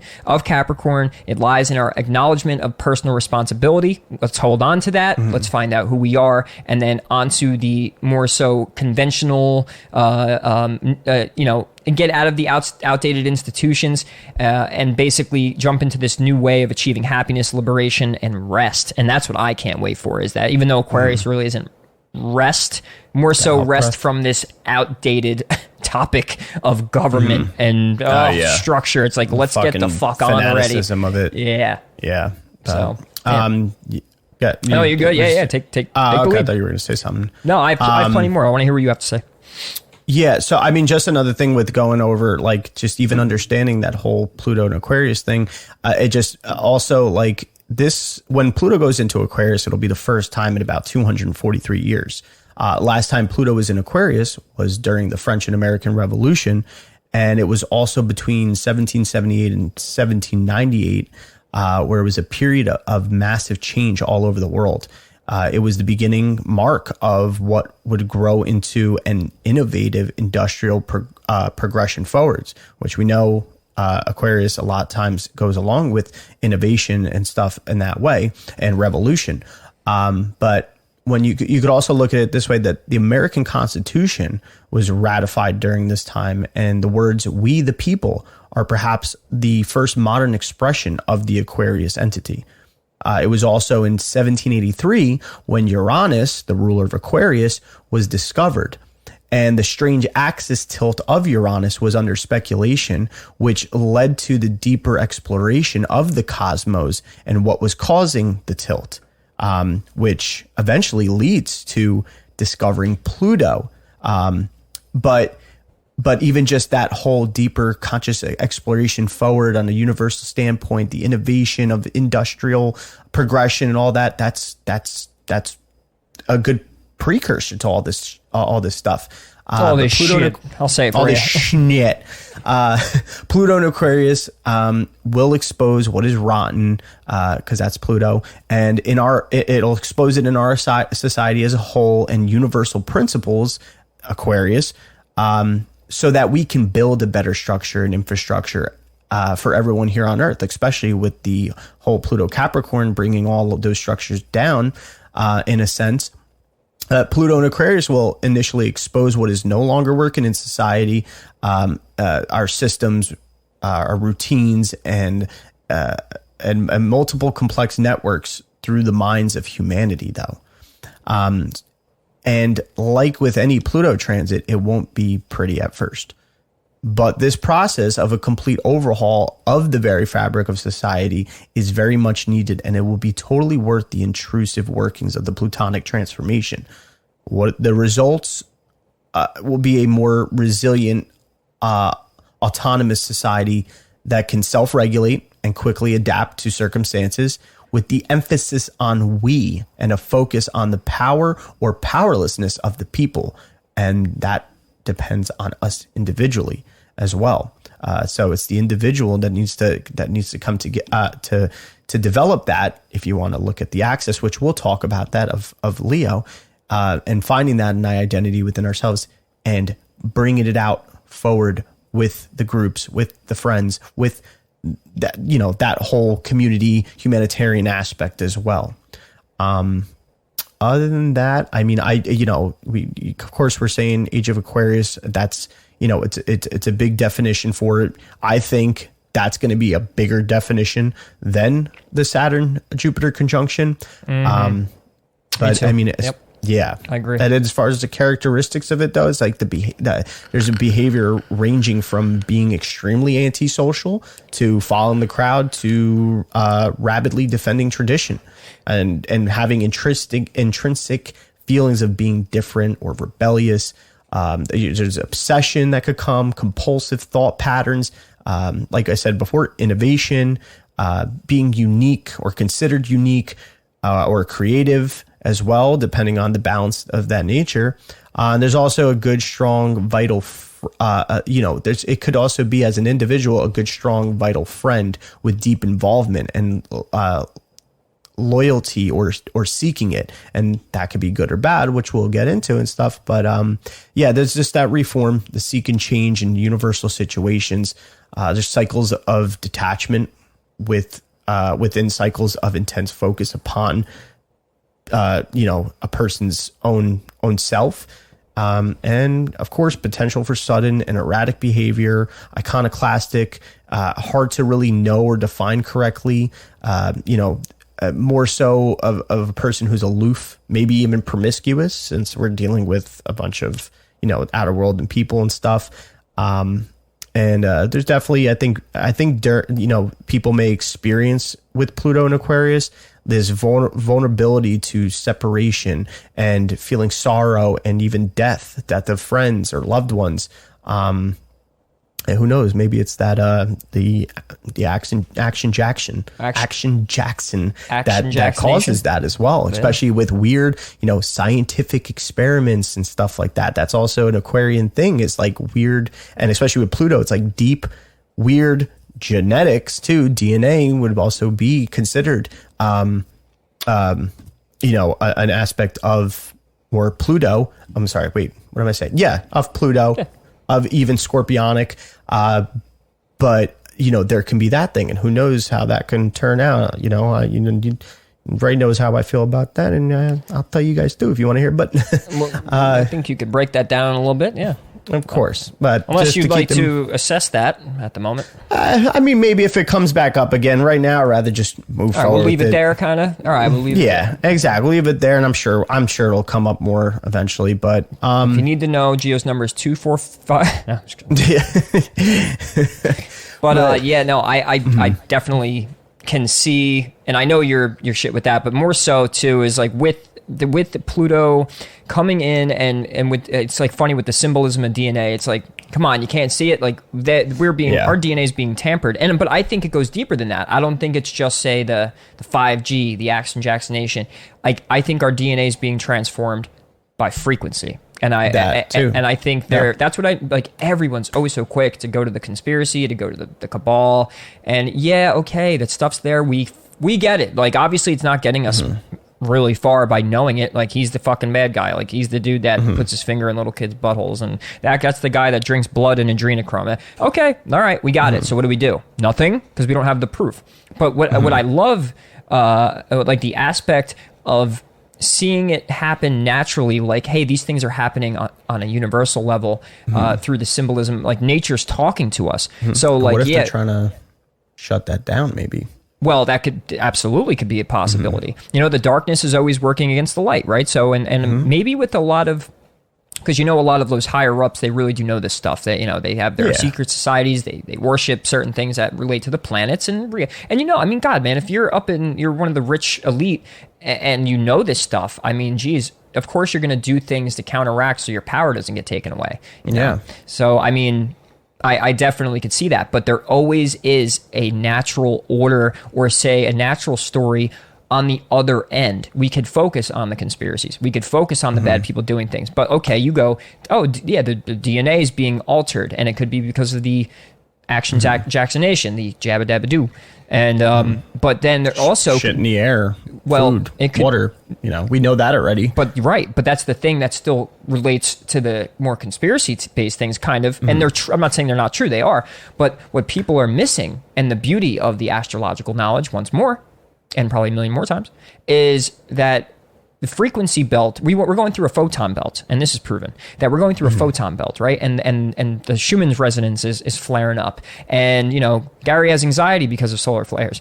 And whatever else, and like my teeth hurt because of it and shit like that. I think that's really true. I had extreme nausea, and it was really heightened when you looked at the Schumann resonance. Me and Ray were talking about this. I'm surprised. We're mentioning it now, but I just weird nausea constantly. I even had the same thing where rapid heartbeat. The electrical circuits in my body fell off.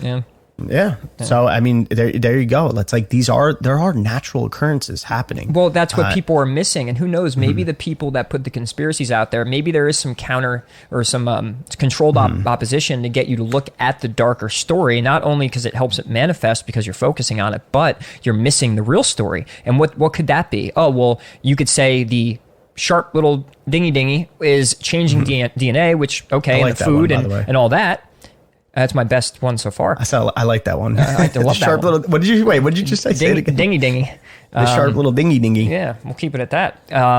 But that could be, doing it. But what I want to get to, so I can get to this point here, because I don't want to lose it, is that the photon belt, the sun, nature, the frequency of the earth could all be having an impact on our DNA. So when we say Pluto and Capricorn or Aquarius, and these things are affecting DNA because Pluto, but there's something going on in nature. There's a raising of awareness, a consciousness being uplifted, the veils being lifted.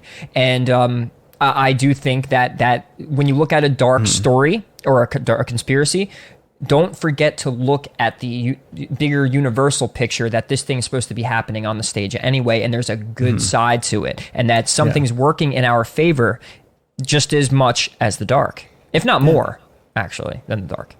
Exactly. So like there can be there is an evolution, a natural evolution in this way. And I don't care. Maybe you're a Darwinian person and stuff. So if you believe in Darwin and whatever his concepts and everything, then fine. At least understand that there is natural evolution, I guess, in whatever way you want to believe in him and stuff. You know what? But you know what Darwinism is? Evolution. Yeah, but Darwinism, all that is an excuse for the people that still put their finger in their butt and sniff it and say, "Well, I'm from monkeys." Yeah, exactly. Then there's a whole lot that's Darwinian theory and stuff, and we could go. And he wasn't even freaking certain about his own thing, and he even stressed about it. But what do you? No, he said it. Know? He said that this is a theory, a hypothesis. It's not definite, and it can be easily broken. He said too, and it is, and it was. Yes, exactly. So we're seeing collectively we will see collectively an empathetic possible humanitarian nature, which can either create power within people or make them feel it, or it can weaken them, and that's where the balance thing that we always say comes into play.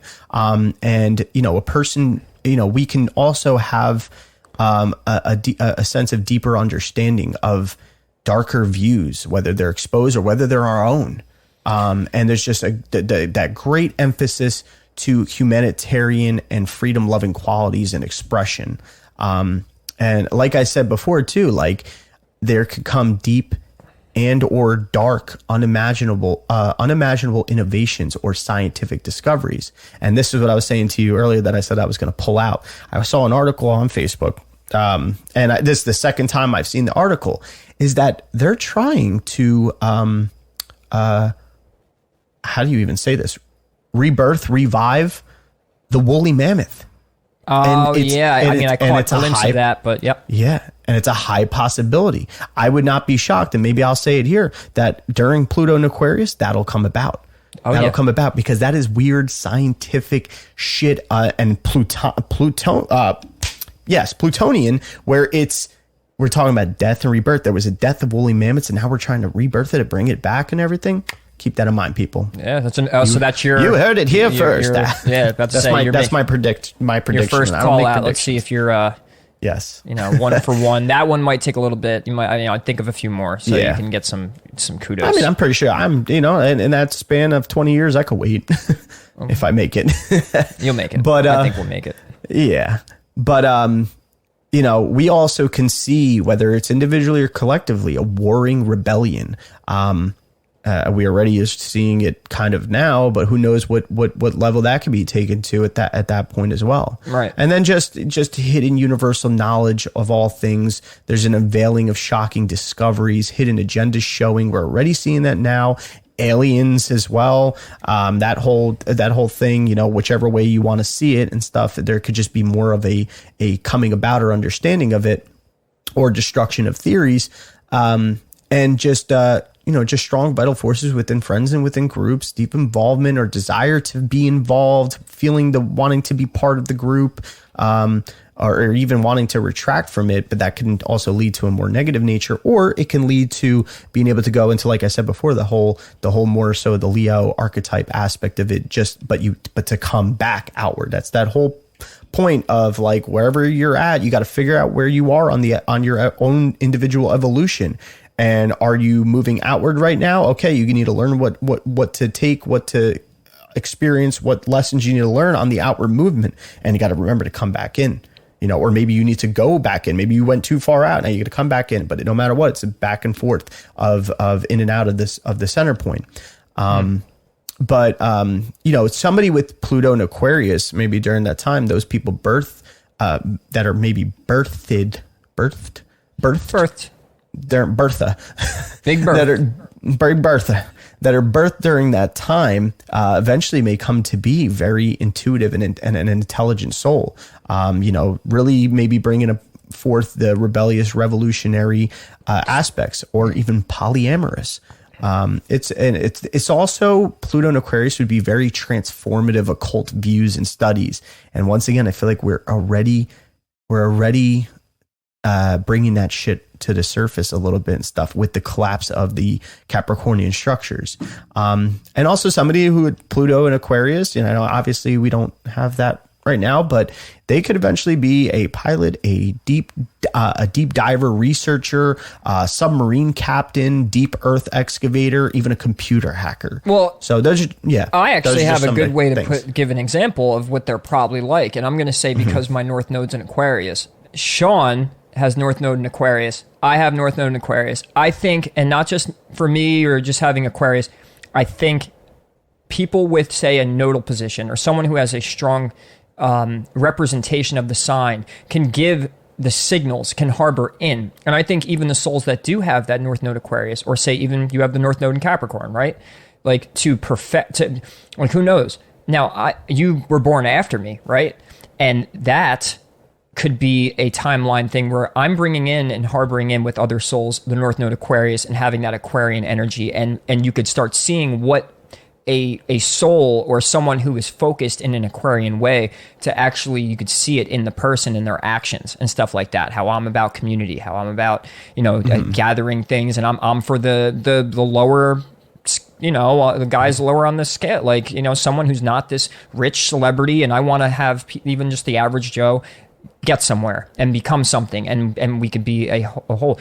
That is like, say with you, bringing in maybe that new Capricorn once this one gets demolished. So you're going to bring in the new Capricornian energy. So what I was trying to say is the nodal aspects of people and their mission in life and everything, it harbors in those things. So you could see it in even, say, an Aquarius sun, I guess, but not really, because I don't think, you know, I know a few and that they don't really give a good example. But God, where the universe is pulling me to go is very, I could see it already that it's very Aquarian, and I could be helping out that Pluto Aquarius.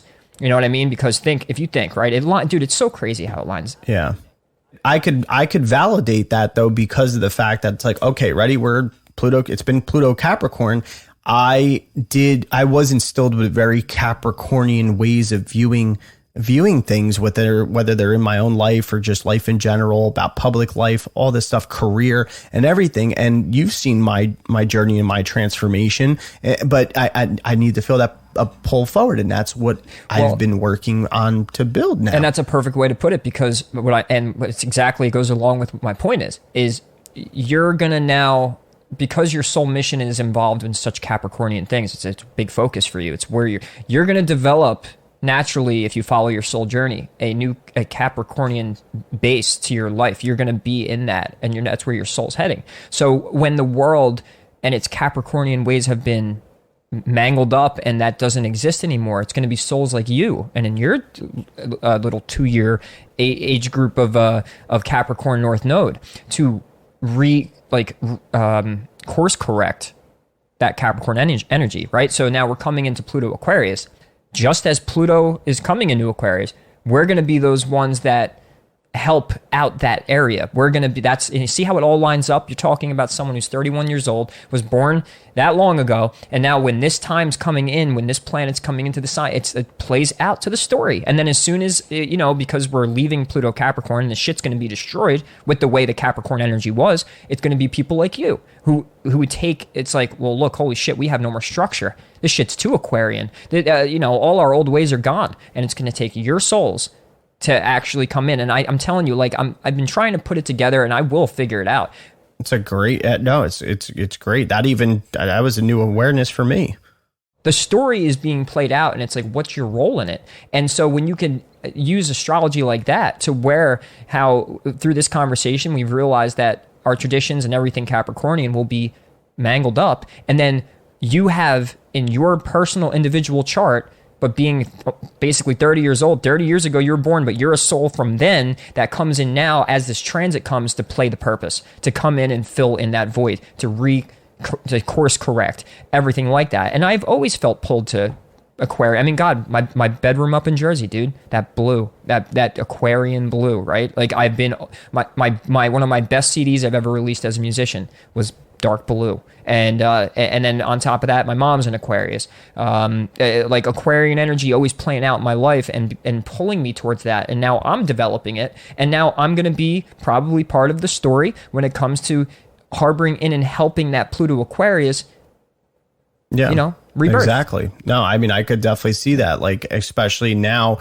since we're talking about the nodes and you have North Node Aquarius, I have North Node Capricorn, I could see how as if when the proper steps are taken and the lessons are learned, how that new transformed Capricorn, North Node Capricorn, and that new transformed North Node Aquarius, how when they come together, it's like the Aquarian, has the ideals in the innovation process of it, and the bringing together of the people and real going towards those freedom loving humanitarian qualities and expression and stuff, and really in a new way. And then having the Capricorn, the new transformed Capricorn, also coming together, and together they're building that structure. They're building that new way of putting it in place. Now they're making the form of it, and that sets up a whole way of being in society and reality. It really does have to do with this big old story playing out, and it's beautiful to realize, it's beautiful to see. And I mean, for you, right, you hear that, you understood it, and you said, oh, I have this, things were the questions were answered that you maybe not even known that were there, or that you had without knowing. And so now not only does it answer questions, but all of a sudden it adds on to your mission. Like, it adds to a mission. Like, now you want to go do it because now you feel like you have purpose. And I've felt like that for a long time. Now, I couldn't put it into words when I was younger because, one, I didn't really know astrology well. And two, I did have that Aquarian thing going on, but I didn't see what I was doing to be realistic, or that I thought I was too nice, or that I thought I was, I was constantly told to stop worrying about other people. And to an extent, of course. I mean, until I get bigger in what I'm doing, there is this, like, I have to be a little Leo-like and build myself up, but it is to give back that Aquarian gift to people. So I was always like that. And so, so underneath the surface, you feel a way, you have questions, you want answers, and then something comes up like that, and then all of a sudden now your mission's it's grown. You have more, and you even have more motivation. I get it. I get more motivation just from something silly and little like that, which isn't so silly. Yeah.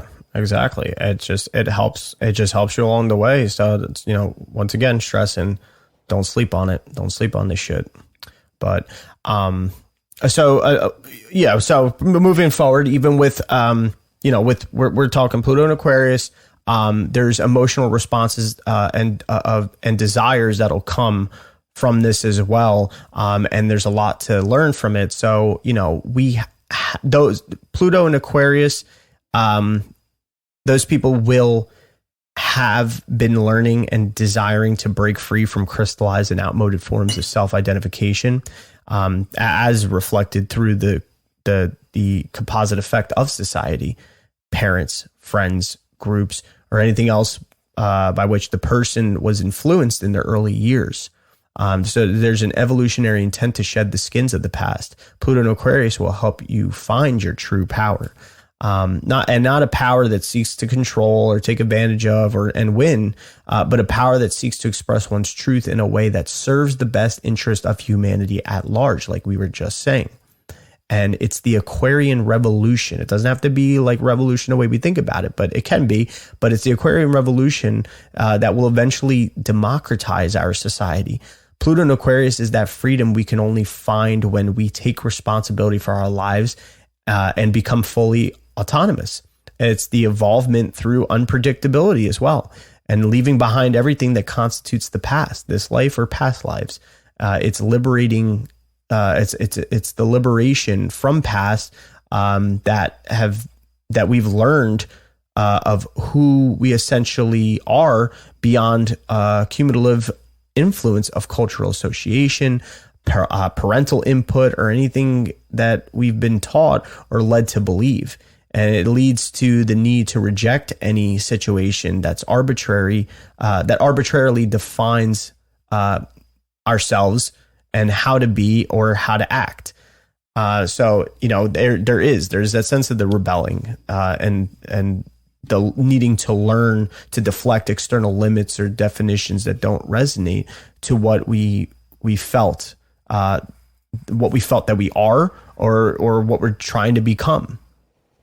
And I'd like to say it like this too. With Pluto and what you're talking about, you remember Pluto, I don't think we've put it this way yet, but Pluto wants you to get stronger and to put up a fight, right? But it also wants you to know when to call it quits.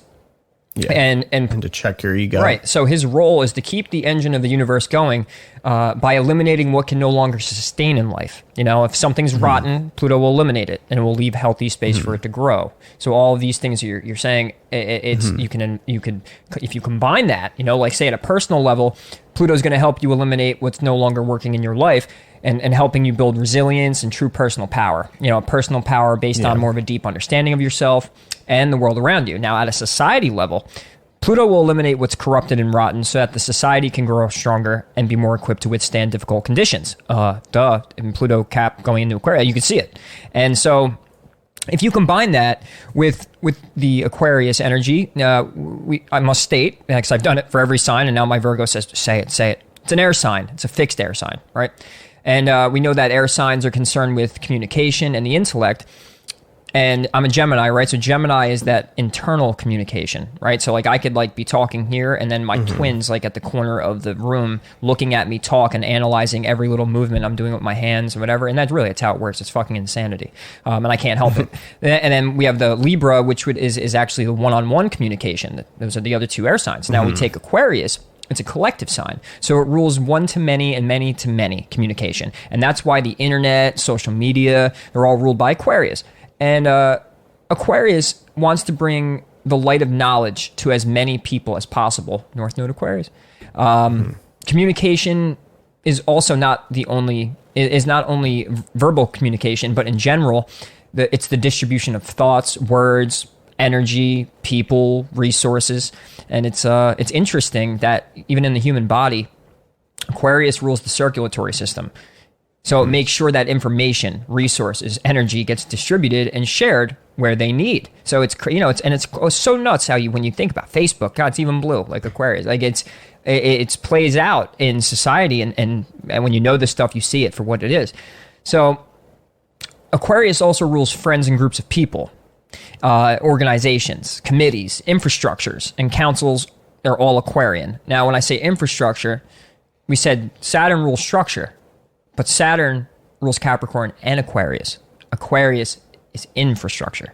So things like marketplaces, from the small farmer markets to Amazon, the stock exchange, the largest marketplace in the world, it's both sides. They're all Aquarius.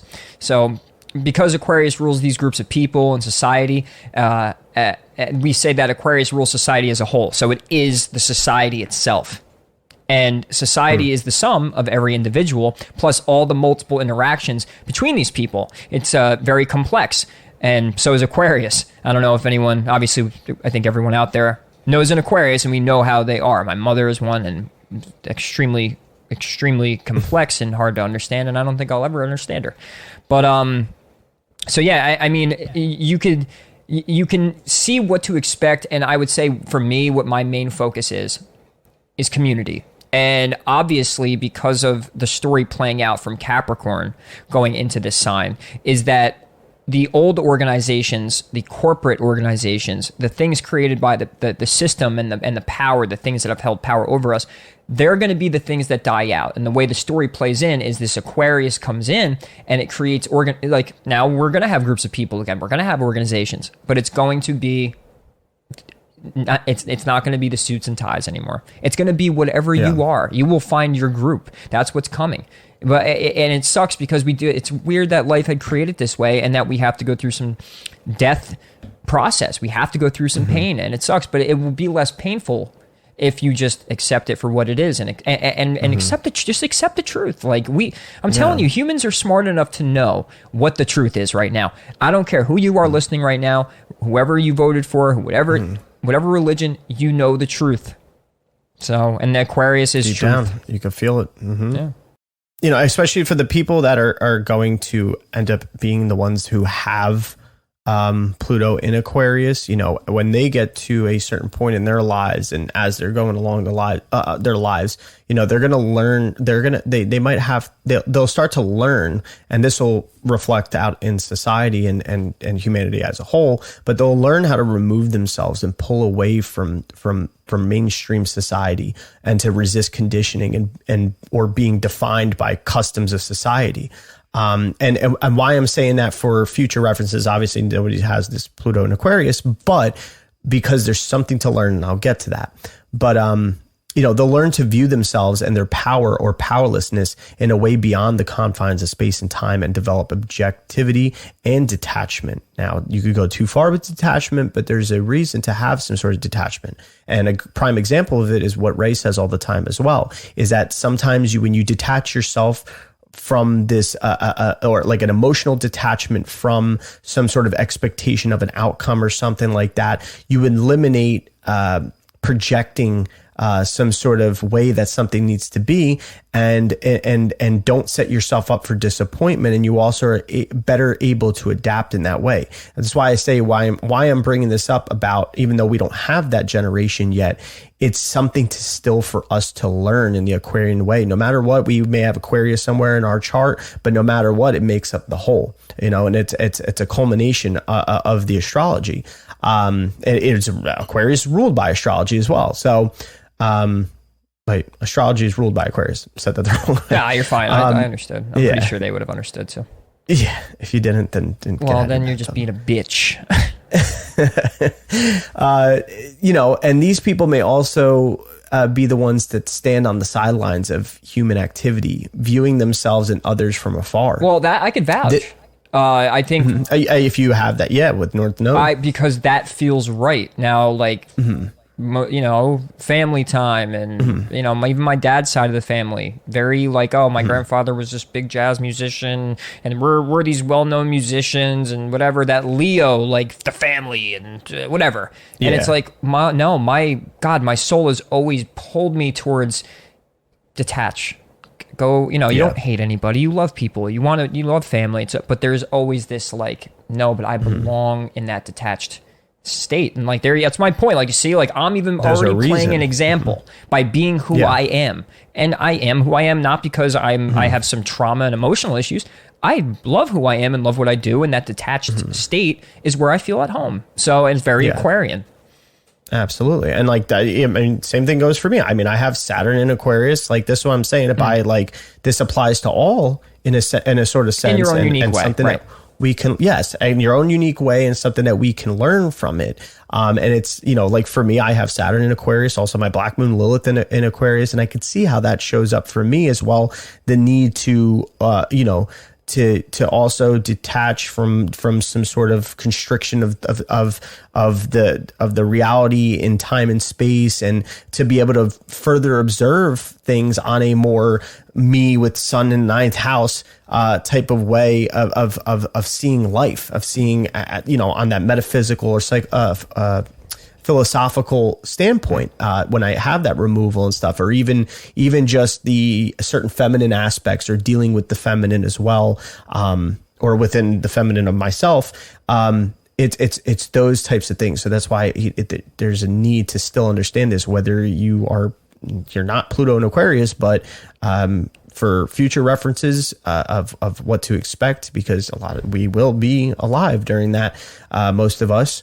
But people have to realize, though, it's like, it's not about just being the sign. It's the fact that when we go through a transit, we're experiencing that. So it doesn't matter what you are. It's the fact that if we are going through a transit, that you must know it, not because you're not going to study, you're not studying what you are in your chart with that placement, and you're understanding where the world is, That's exactly why you would need to know and understand it still, and that to not be like, I know it's community, and I know it's the future, I know it's science, and okay, I got it. It's like, well, no. Yeah. There's a navigation system to this. Yeah, and it's just like going, being like, I'm just gonna look at my sun sign. Like, no, that's not about that. But yeah, so having that stand from the sidelines, looking at human activity, and looking at shit from afar, this disconnects the tie to forms of national or cultural identity, which can be useful. And it's learned, you're learning to sever attachment that prevents growth and freedom to explore new ways of discovery of yourself, and to be able to pinpoint those elements within yourself that are no longer useful, whether they're emotional patterns, desires, ways of interpreting inner and outer reality, like even what I just said with my Saturn, and ways of relating to others and society. This can lend a hand to the loss of identity or feelings of purpose. And what it can do is in turn have give you a certain sense of hostility towards society, others, or self. Or what it can do is it can change your understanding of society in a way, and even just your role of what you're supposed to, what you're supposed to do within yourself and whatever and stuff. And also have acceptance of not feeling so much like an outcast at times, which can happen with Aquarian energy. A prime example of doing all that, what I just said was like when you're baking a pie. You can change the flavor of a pie by changing or eliminating some ingredients, but ultimately, you're trying to make a pie, and certain ingredients are necessary in order for it to be constituted as a fucking pie. So it's like, obviously you can't remove all things and stuff, and you could try to change those things as well, but there needs to be there needs to be an overall structure there as well. But there is for the Pluto Aquarius people, and just the Aquarian in general, there's an innovative capacity with inner need to explore new approaches to personal discovery. And it can be, it can be seen as a reject or threatening to others because the innovative ideas threatens traditions or beliefs or something. And could see that, man. That I could see, and I'm not saying genius or whatever, but even my creativity with music was very outside the lines, and a lot of people would question that you're gonna really mix like some lighter stuff with the screamy stuff, and you're gonna put death metal in with the jazz break and whatever. And it's like, yeah, it's gonna be fucking genius. You watch. Exactly. And then people are like threatened by that in some sort of subconscious way or something, or whatever, or egotistical, who knows? Yep. That's very right. And this is also the same people that can have problems with authority and rebel, and they could be considered radical because innovative ways are actually just ahead of their time. Fuck the popo. Or revolutionary to mainstream society beliefs, laws, and customs. And it can create new beliefs. They can create new beliefs, customs, new taboos and norms, and this can cause them to be classed by society as bizarre, radical, revolutionary, different, weird, or disruptive. But ultimately they're innovative when borrowing or even aligning themselves with traditions or customs from one culture to another. They synthesize them with another. And or of their own social, political, spiritual, philosophical, metaphysical, whatever music type concepts. Yes, exactly. And it's that innovation there that you see, and it's bringing about new ideas. And a lot of people may not like those mixing. And even the whole thing of like now with personal choice of my body, my choice, and like even just that whole mixing of being like politics shouldn't it's my be body, in my pussy, and my penis, my pussy. That's what it is now. Yeah, but it's that crossing over, that mixing of like not being religion shouldn't be in politics, and politics shouldn't be in women's choice or whatever the fuck it may be. It's like, but they need to learn to cooperate. They both exist, do they not? They need to learn to cooperate. So in turn, there does need to be some sort of exchange there. Yeah. So, it'd be naive to think you can't. But yeah, don't get me wrong. There's certain things that it's going to be, exchange at a sideline view. So, that's just an example though. But let me throw this in there, because this is what comes to mind here. Always something's grinding your gears. Doesn't grind my gears, but it's something that people need to understand. That every race, every ethnicity, every orientation has been fucking crucified and made fun of and destroyed and whatever. So if you're going to start a movement and you're going to start a new type of being, a human being, a new type of thing to be a part of, we all went through it. Expect it. So to be overly sensitive, I really would love to eliminate the oversensitivity. So like, to give someone else more rights than the other because of this and because of that, it's like, I mean, God, I'm so over the like, this is the dark side of Aquarius. Like, I'm in this group, I get more rights than you. I was treated bad, whatever. It's like, I didn't treat you bad. Fuck. The fact that that's not even being seen by, say, maybe some of those groups or those people, they're right? not Well, even they don't. seeing the fact Okay, that's what you're doing. You're perpetuating that whole thing. You don't think you're screaming for some sort of equality and stuff, and it's like there's a difference between equality and equity. You know, that's is that what I was thinking? It's another E word. I just feel like I just know what you mean. So I just want to make sure I got that right. But whatever, I mean, it'll come to me maybe. But I'm pretty sure that's it. There is equity. Is it equity? It's it's another E word just like that. Direction. But that's the thing. It's like basically ready. So you have a tall guy, a little bit shorter guy, and then a real short guy, and they're all trying to look over the fence, right? What equality would be is, I believe that equality would be all giving them the same thing to stand on, to see over the fence. Now you give the guy 3 crates to stand on. I'm talking crates because that whole fucking trend that happened is so stupid. That's not why I said it. But anyway, you give them 3. You give each of them 3 crates to stand on, and you give it to the tall guy. He's going to be way more above the fence. You right, give I get it. So the other equity, you know what I'm saying? It's like a compensation for the, like, you know. Don't just say equal like you all get the. No, exactly. Like, that's you know the what a whole good point. way to put it is, if you were saying money, like how the rich would get the same percentage back as the poor, you know, or like as something like that. Like it's like you're going to give the rich guy the same percentage back when he has way more money than this guy, and this guy got all these taxes taken out. Or like, you know, I get it. Right. I absolutely get it. Exactly. So it's like the tall guy would get nothing to stand on because he could already see over the fence. The middle guy would maybe get 1 crate so that he could see over the fence. And then the shorter guy would get 2 crates so he could see over the fence. And then this way they all have the same level of height, the same height of perception as well. Gotcha. So that's really, you know, what I don't understand is that they don't see how what they're doing is perpetuating even more division, more unevenness. Yeah, they don't. It's projection in society. It's projection. Yeah, it absolutely exactly is. what it is. And I you know, thank you. That's a good point. Thank you, Uncle Ken. Uncle Ken had this whole video on projection, and he's saying, you know, like, people will project out what it is they're fighting. And I believe that. I mean, if you wanted to think on frequency level, it's like if you're constantly, even though you don't want the division, but you're fighting for it, by fighting for it is you're just swinging the pendulum and you're causing more of it. And it's like, it's ironic. It's like you perpetuate it and become what it is you hate the most. It's like the bully, it's like the bullied kid becoming the bully. You know, it's the same exact thing. And it's like, all right, you missed the point.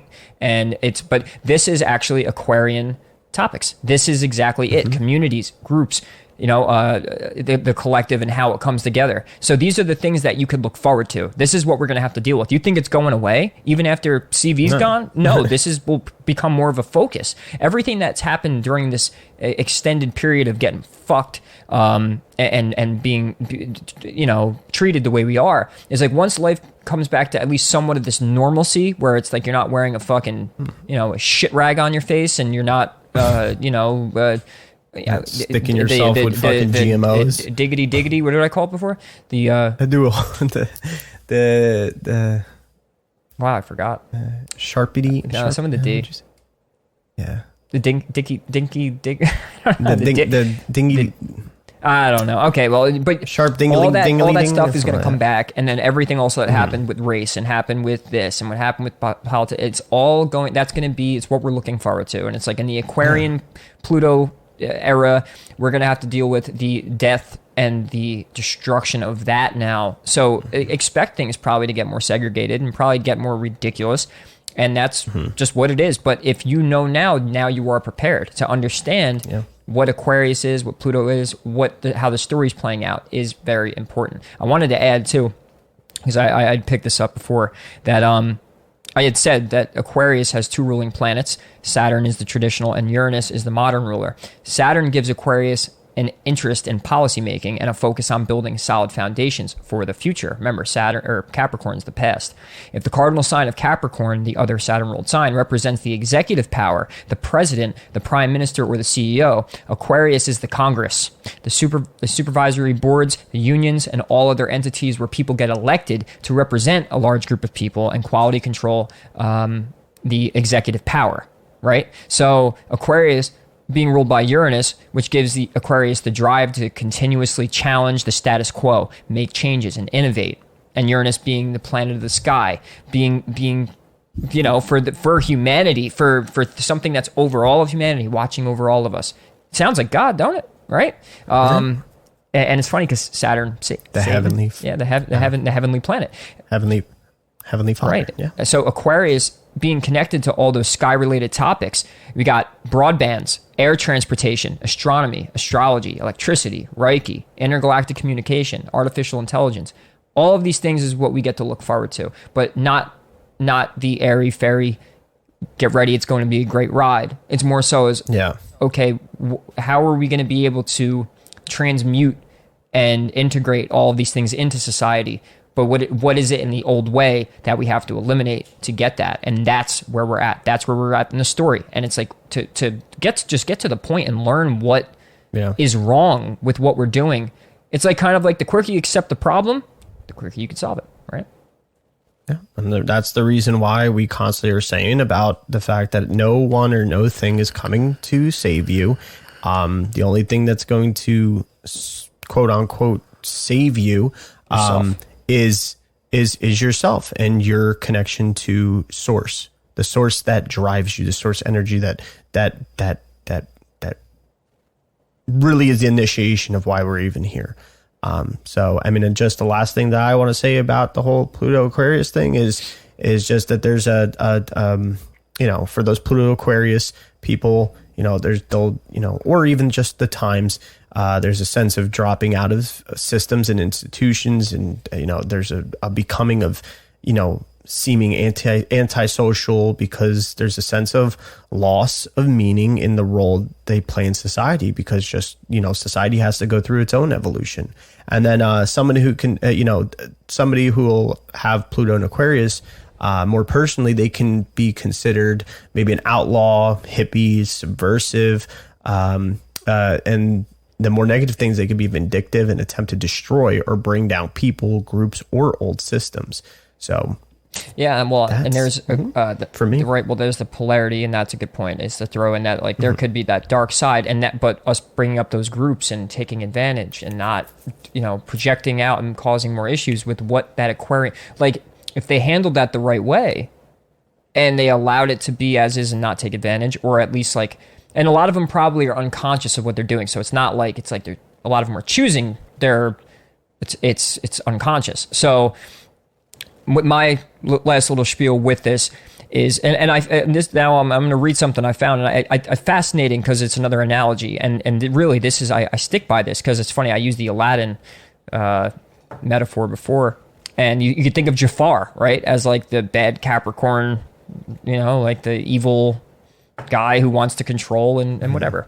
But with this Aquarian thing, and one of my favorite analogies is this whole top to bottom, right? So if a country or a business is ruled by a king or an owner, all the decisions and everything that happens is pretty much one direction, top to bottom. Now, Aquarius is not top down. It's also bottom up, left to right, right to left, and everything in between, right? So the Pluto, the Pluto power that comes from within Capricorn, the state, government, big institutions were in charge and had all the power. Pluto in Capricorn is that big father that gives directives, but also looks at their children. With Pluto in Aquarius, there's no more big father. With Pluto in Aquarius, we will have to, by choice or by force, either one, stop relying on Capricorn, top-down systems, or parental figures. In Aquarius, we the people have the power with opportunities and obligations that come with it. And it's funny because I'm rewriting an album called We the People. How funny. So with Pluto in Aquarius, Aquarius rules all the systems. It rules routes and multiple complex networks and infrastructure. And since we're in the process of migrating into this new age of Aquarius, we have already noticed Aquarius archetypes embedding themselves into all aspects of our lives. Our decisions are driven more from the bottom up. We no longer we are no longer worried about vacation packages and ourselves and the success and whatever. That's slowly dripping away. We could see that. I mean, like, God, if you're still like, you're living in, go to fucking Epstein Island then with the rest of the sickos. But yeah, so we're now more concerned about each other. We're concerned about making things right. It's about humanity. And all the big companies that have become successful in the last few decades, they actually have Aquarius qualities. Remember I mentioned like Facebook, right? Even Amazon. Yeah. Like all of these things do have that. Connecting the world through some sort of way. But if we try and make everything an absolute conspiracy, if we try and say that there's this dark cabal constantly and all that, when yet it could be the astrological story being played out, and it just happens to be the way that it needs to play out. And who knows, man? Maybe God or the universe gives certain people a little nudge to be a certain way, and just in their heart they feel that, and they act things out because they're being influenced by the energy of the matrix, by the energy of the story, of the sky, of here, of God's kingdom, whatever you want to call it. So, so yeah, and they could be the spark. And just the one last thing, because you said it, and just an overall, I guess you could say, along with what you said, is that, to get that outward sort of direction within, society, especially in the Aquarian age, or just that Aquarius energy and stuff. We said a little bit about it before, but it's going back to what we can pull from the polarity of it is just straight up having that courage of finding and looking at things when you detach and going back to self in that way. Maybe if you're already so much in the outer world, or you're just a loner or something in that way, but being able to come into having the courage to find your inner identity of yourself as the individual and what you can bring to the collective as well. And the thing that coming into bringing the collective is it rooted and based is it rooted and based in love? Overall love, not like love, I want to smooch your fucking face or any, that, maybe with relationships or something like that, but not the point. It's coming from a place of love and compassion and not just for other people, but other things and for your own self. For the group too. I mean, I think it's for the group ultimately. Always for the group. And I just, it's an emphasis. And when we repeat something 100 times, it's because we really mean it. So, and I'm going to cap mine off with this, and I saved this for this. Pluto is in this sign, power to the people. And perhaps you might rejoice when thinking something along the lines of that. It's like, great, no more power to the government, corrupt politicians, or greedy businesses. Finally, power to me. But saying that is a bit ironic when we think of it this way, because power to the people doesn't mean power to you or to me or to any other individual. It means that it doesn't mean that we get to do whatever we want. It actually means power to the people, and it's to that autonomous entity where the majority decides. This means that on average, half of the time, this is not what you want, it's what the majority wants. And this concept is very difficult to grasp, because when you're hearing this, you still might think, yes, of course, and what I want is what the people want. It's like, I want equality, I want peace, justice, etc. And of course, that is what a lot of people, or not most people, want, right? But the thought that power to the people is not necessarily a good thing for you as an individual might be almost impossible to grasp. You don't want to think of it that way, but it's something to keep in mind as this Plutonian Aquarification begins to unfold. It's something to, if you want things to be the way that you would like them to be, it's a matter of taking action and trying to influence others. If you want this world to become something that you want it to be, if you want to influence it, it takes you to do that. It takes you and finding your community and the people that you want to share that with, who have the same ideals and the same mindsets, and that's the Aquarius mission. So it can become that. I say those things because it's just to keep it in mind that remember, the power always gets distributed. If it's not here, it will be here. And then when you have a majority of people, Aquarius ruling humanity, the majority being just us humans, it's going to be what the most of the people want. So, get on social media, do something, but start building a community and start building your own group of a collective mind, so you can do your best to truly influence the rest of the world and to get it to be this, to shape into the place that you want it to be. And I know that I have a very good idea of what I'd want this place to be, and it's not a selfish one, and it's not something where I want to control people. And who knows what's out there with how many humans there are that exist out there, but truly, it's going to be up to us, and that's the point. The power to the people, but remember, it's power to the people. Hell yeah. Amen. Hell yes. Hell yeah.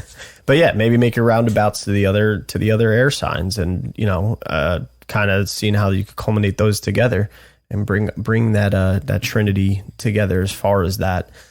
But yeah, no, absolutely. I think that nails that on the head completely, and is a great understanding of that, even for future generations, what to expect with them as they move forward in life, and just kind of sets up the overall reality. But with going into Pluto into Pisces, of course, there's certain themes and stuff that, many of us will experience as well. As far as, people that'll have Pluto in Pisces, it could be some of maybe our grandkids, possibly, depending on your age, and then also great grandkids, and then so on. So it is interesting to go into Pluto and Pisces, just because it kind of gives a sense of like, more so like an insight into the future, I feel like, of possibly seeing where society and the world can go. And with that type of insight and that type of awareness, it can bring us back to being able to be like, okay, what are we doing, and what are we setting up our not ancestors, our predecessors, or just our lineage. What are we setting them up for? So with Pluto and Pisces, like, those will be individuals who have had the prior evolutionary intent or desire to align themselves with some type of transcendental belief system in order to realize the unity of all of creation. And this goes very much along with even the Aquarius stuff, because it's like the Aquarius is the setup for this, and you can see how it happens in this cyclical nature. That's the reason why I'm like, yeah, let's go there, even though nobody's Pluto and Pisces. But it also gets to be able to see or experience their own individuality as an extension of the source of creation. In doing this, they can spiritualize all these aspects of their lives. In general, the 12th house, Pisces are the composite of all the other houses, all the other signs, and all the other planets. It is the archetype that describes the totality of life and reality in this and in the other planes of existence. So simultaneously, it is also the archetype in which the source of all that constitutes life and reality is sensed and must be consciously developed and realized by the individuals or by the collective at that point. So some of the characteristics, I guess you could say, of the Pluto Pisces people would be deeply private, or deeply sensitive, take things to heart, be very shy at the core level. Also they may not be what they seem to be as interpreted in other people's eyes. It can be ultra emotional, and although you may not know it, can be extremely giving in a silent kind of way. Many deep and unresolved fears. They can have an aura of dreaminess, powerful dreams, or never having dreams because of exhaustion, but a very powerful imagination. They also have natural psychic powers, potentially, having secrets or having to do with secrets, sorrows, self-undoing, like real, karma, disappointments, accidents, trouble, self-defeat, and sacrifice. These could be the martyrs. They may have hidden supports and limits that can come about. Unseen, it's very much so about unseen forces, secret enemies, escapism, deeper, darker workings of even hospitals, asylums, and prisons. I think during that time, we'll see more so of that come farther into light. We already kind of do, like we've kind of made the acknowledgement of even just the capitalistic prison system and stuff. So who knows what the turn of events will be during that time of Pluto and Pisces when it comes to those parts of society and those systems. So it's a comprehensive, comprehending the deeper meaning of life, knowledge, hidden truths, death, rebirth, and afterlife. It's just more of in that more spiritual, mystical type of way. It's the transformative completion of all things, evolving to a higher consciousness, spiritually, emotionally, metaphysically, religiously, and like I said before, mystically. And it could be destructive or transformative with addiction, compulsive habits, or behaviors. So, just do you have anything for? Yeah, no, I had I did have a bunch. I was just, I figured, well, it's cool that actually, because now that I think about it, it really is, because it's by it being the last sign, it's a culmination, right? And it's about taking everything we've just experienced through this cycle. And I mean, God, I have Pluto in the house of Pisces, so it really is kind of relevant at the end of the day, right? And that's one thing we should note for everybody too, is that, this is also relevant to, yes, of course, individuals will have it. The overall themes that we'll see during that time as well, house. But also certain parts of our chart, whatever's 12th house is, whatever we have that's Pisces too and stuff as well, but seeing it from the Pluto standpoint. Yeah. And we already know that it's a death and rebirth process and to influence the collective and all that. And so with Pisces, it would be that these people would explore and adjust to the feelings of others around them, offering advice, information, sympathy, whatever is appropriately needed, as long as they're in their own, as long as they're in their power with it. Because Pisces is going to rule compassion and the collective unconscious itself. So if you're saying where's the power coming from in a Pluto transit with Pisces, it's actually coming through compassion. It's finding it's like finding a spot or like for another person, but on a metaphysical level. It's not an Aquarian thing where we're just we're going to start a club. This is on a spiritual level. It's the I'm trying to say the spiritual family. It's not about the family of who do I share my time with on this plane of this existence, and who do I think alike, and who has the same ideals. It's like with a Pisces transit, it's always about the actual collective, not your mini Aquarian collectives. It's about everybody and everything. So these people are going to want to make their dreams become more like a reality. There's going to be poets, storytellers. Some of these people really will be living purely in illusions. And that could be the negative side of it all. But when it comes down to it, when we reach that point, we've already created our groups. We've created the collective. We've worked out the Aquarian ideals. Now it's becoming, I would hate to say it's going to be some sort of hippie-ish time, but I would say actually more so it's really coming together as a spiritual family, where I think in the next 20 some years or whatever, it's going to be a lot about your mini collectives, right? But then I think the whole world's going to come together in more of a set. In the Pluto Pisces era, it's going to be where the whole world, where everybody in every country find a way to realize that we're all one big family. Yeah. And then eventually that'll be changed and uprooted way down the road as well. It'll go through the cycle again. It never ends. So, and if you believe in reincarnation, and this the way that I'm assuming right now, the way it works is whatever you've done in this lifetime, however good you've done at your chart, it's kind of like a homework assignment. However good you are, that you don't have to repeat something again, that you've passed the test, you come back and you come with less weight. And the more that you come back, the more you take care of your shit, your spiritual shit, and your SS, right? But dude, that's now you get to come back, and that I think heaven ends up being here, but you come back at a heavenly time. I think that's what it is. Like, you can only come back to the time where the earth is vibrating at the frequency you resonate at. So if you come in this lifetime and take care of all your shit and lose all your weight and all your trauma spiritually, and then you awaken to yourself and remember who you are, you're going to return back at the time that the frequency of the earth matches the frequency of your soul. And man, wow, that is poetic, and thinking of it as I talk, which is awesome, because that's talk about flow state.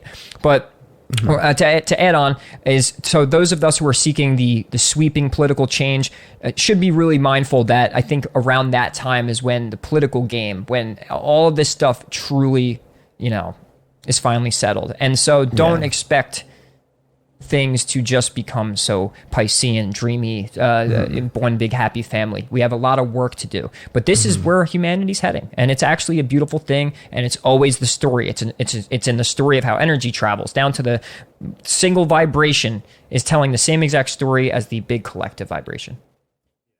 So we were cut off, but that was it. That was summed up from Pluto Capricorn all the way through Pluto Aquarius. we wanted to sum up from where we were coming from to where we're going. And we have so much more to learn. And Gio summed up Pluto and Pisces beautifully. And there's plenty more to go in with that. But a lot of us either won't be here or it'll be just slightly irrelevant. So it's not so important. But I would say our main focus now is to really see what's coming, what's right in front of us. What's the 200 feet out? Where are the headlights shining on, and what can we see in front of us, and what can we take care of, and what can we be prepared for? So as always, we thank you so much for listening. We appreciate your time. We appreciate your ears, and we hope you enjoyed this. And we have more stuff coming to the Patreon. We have more stuff coming to social media. We have plenty in store for you. So until next time, Transcender, peace.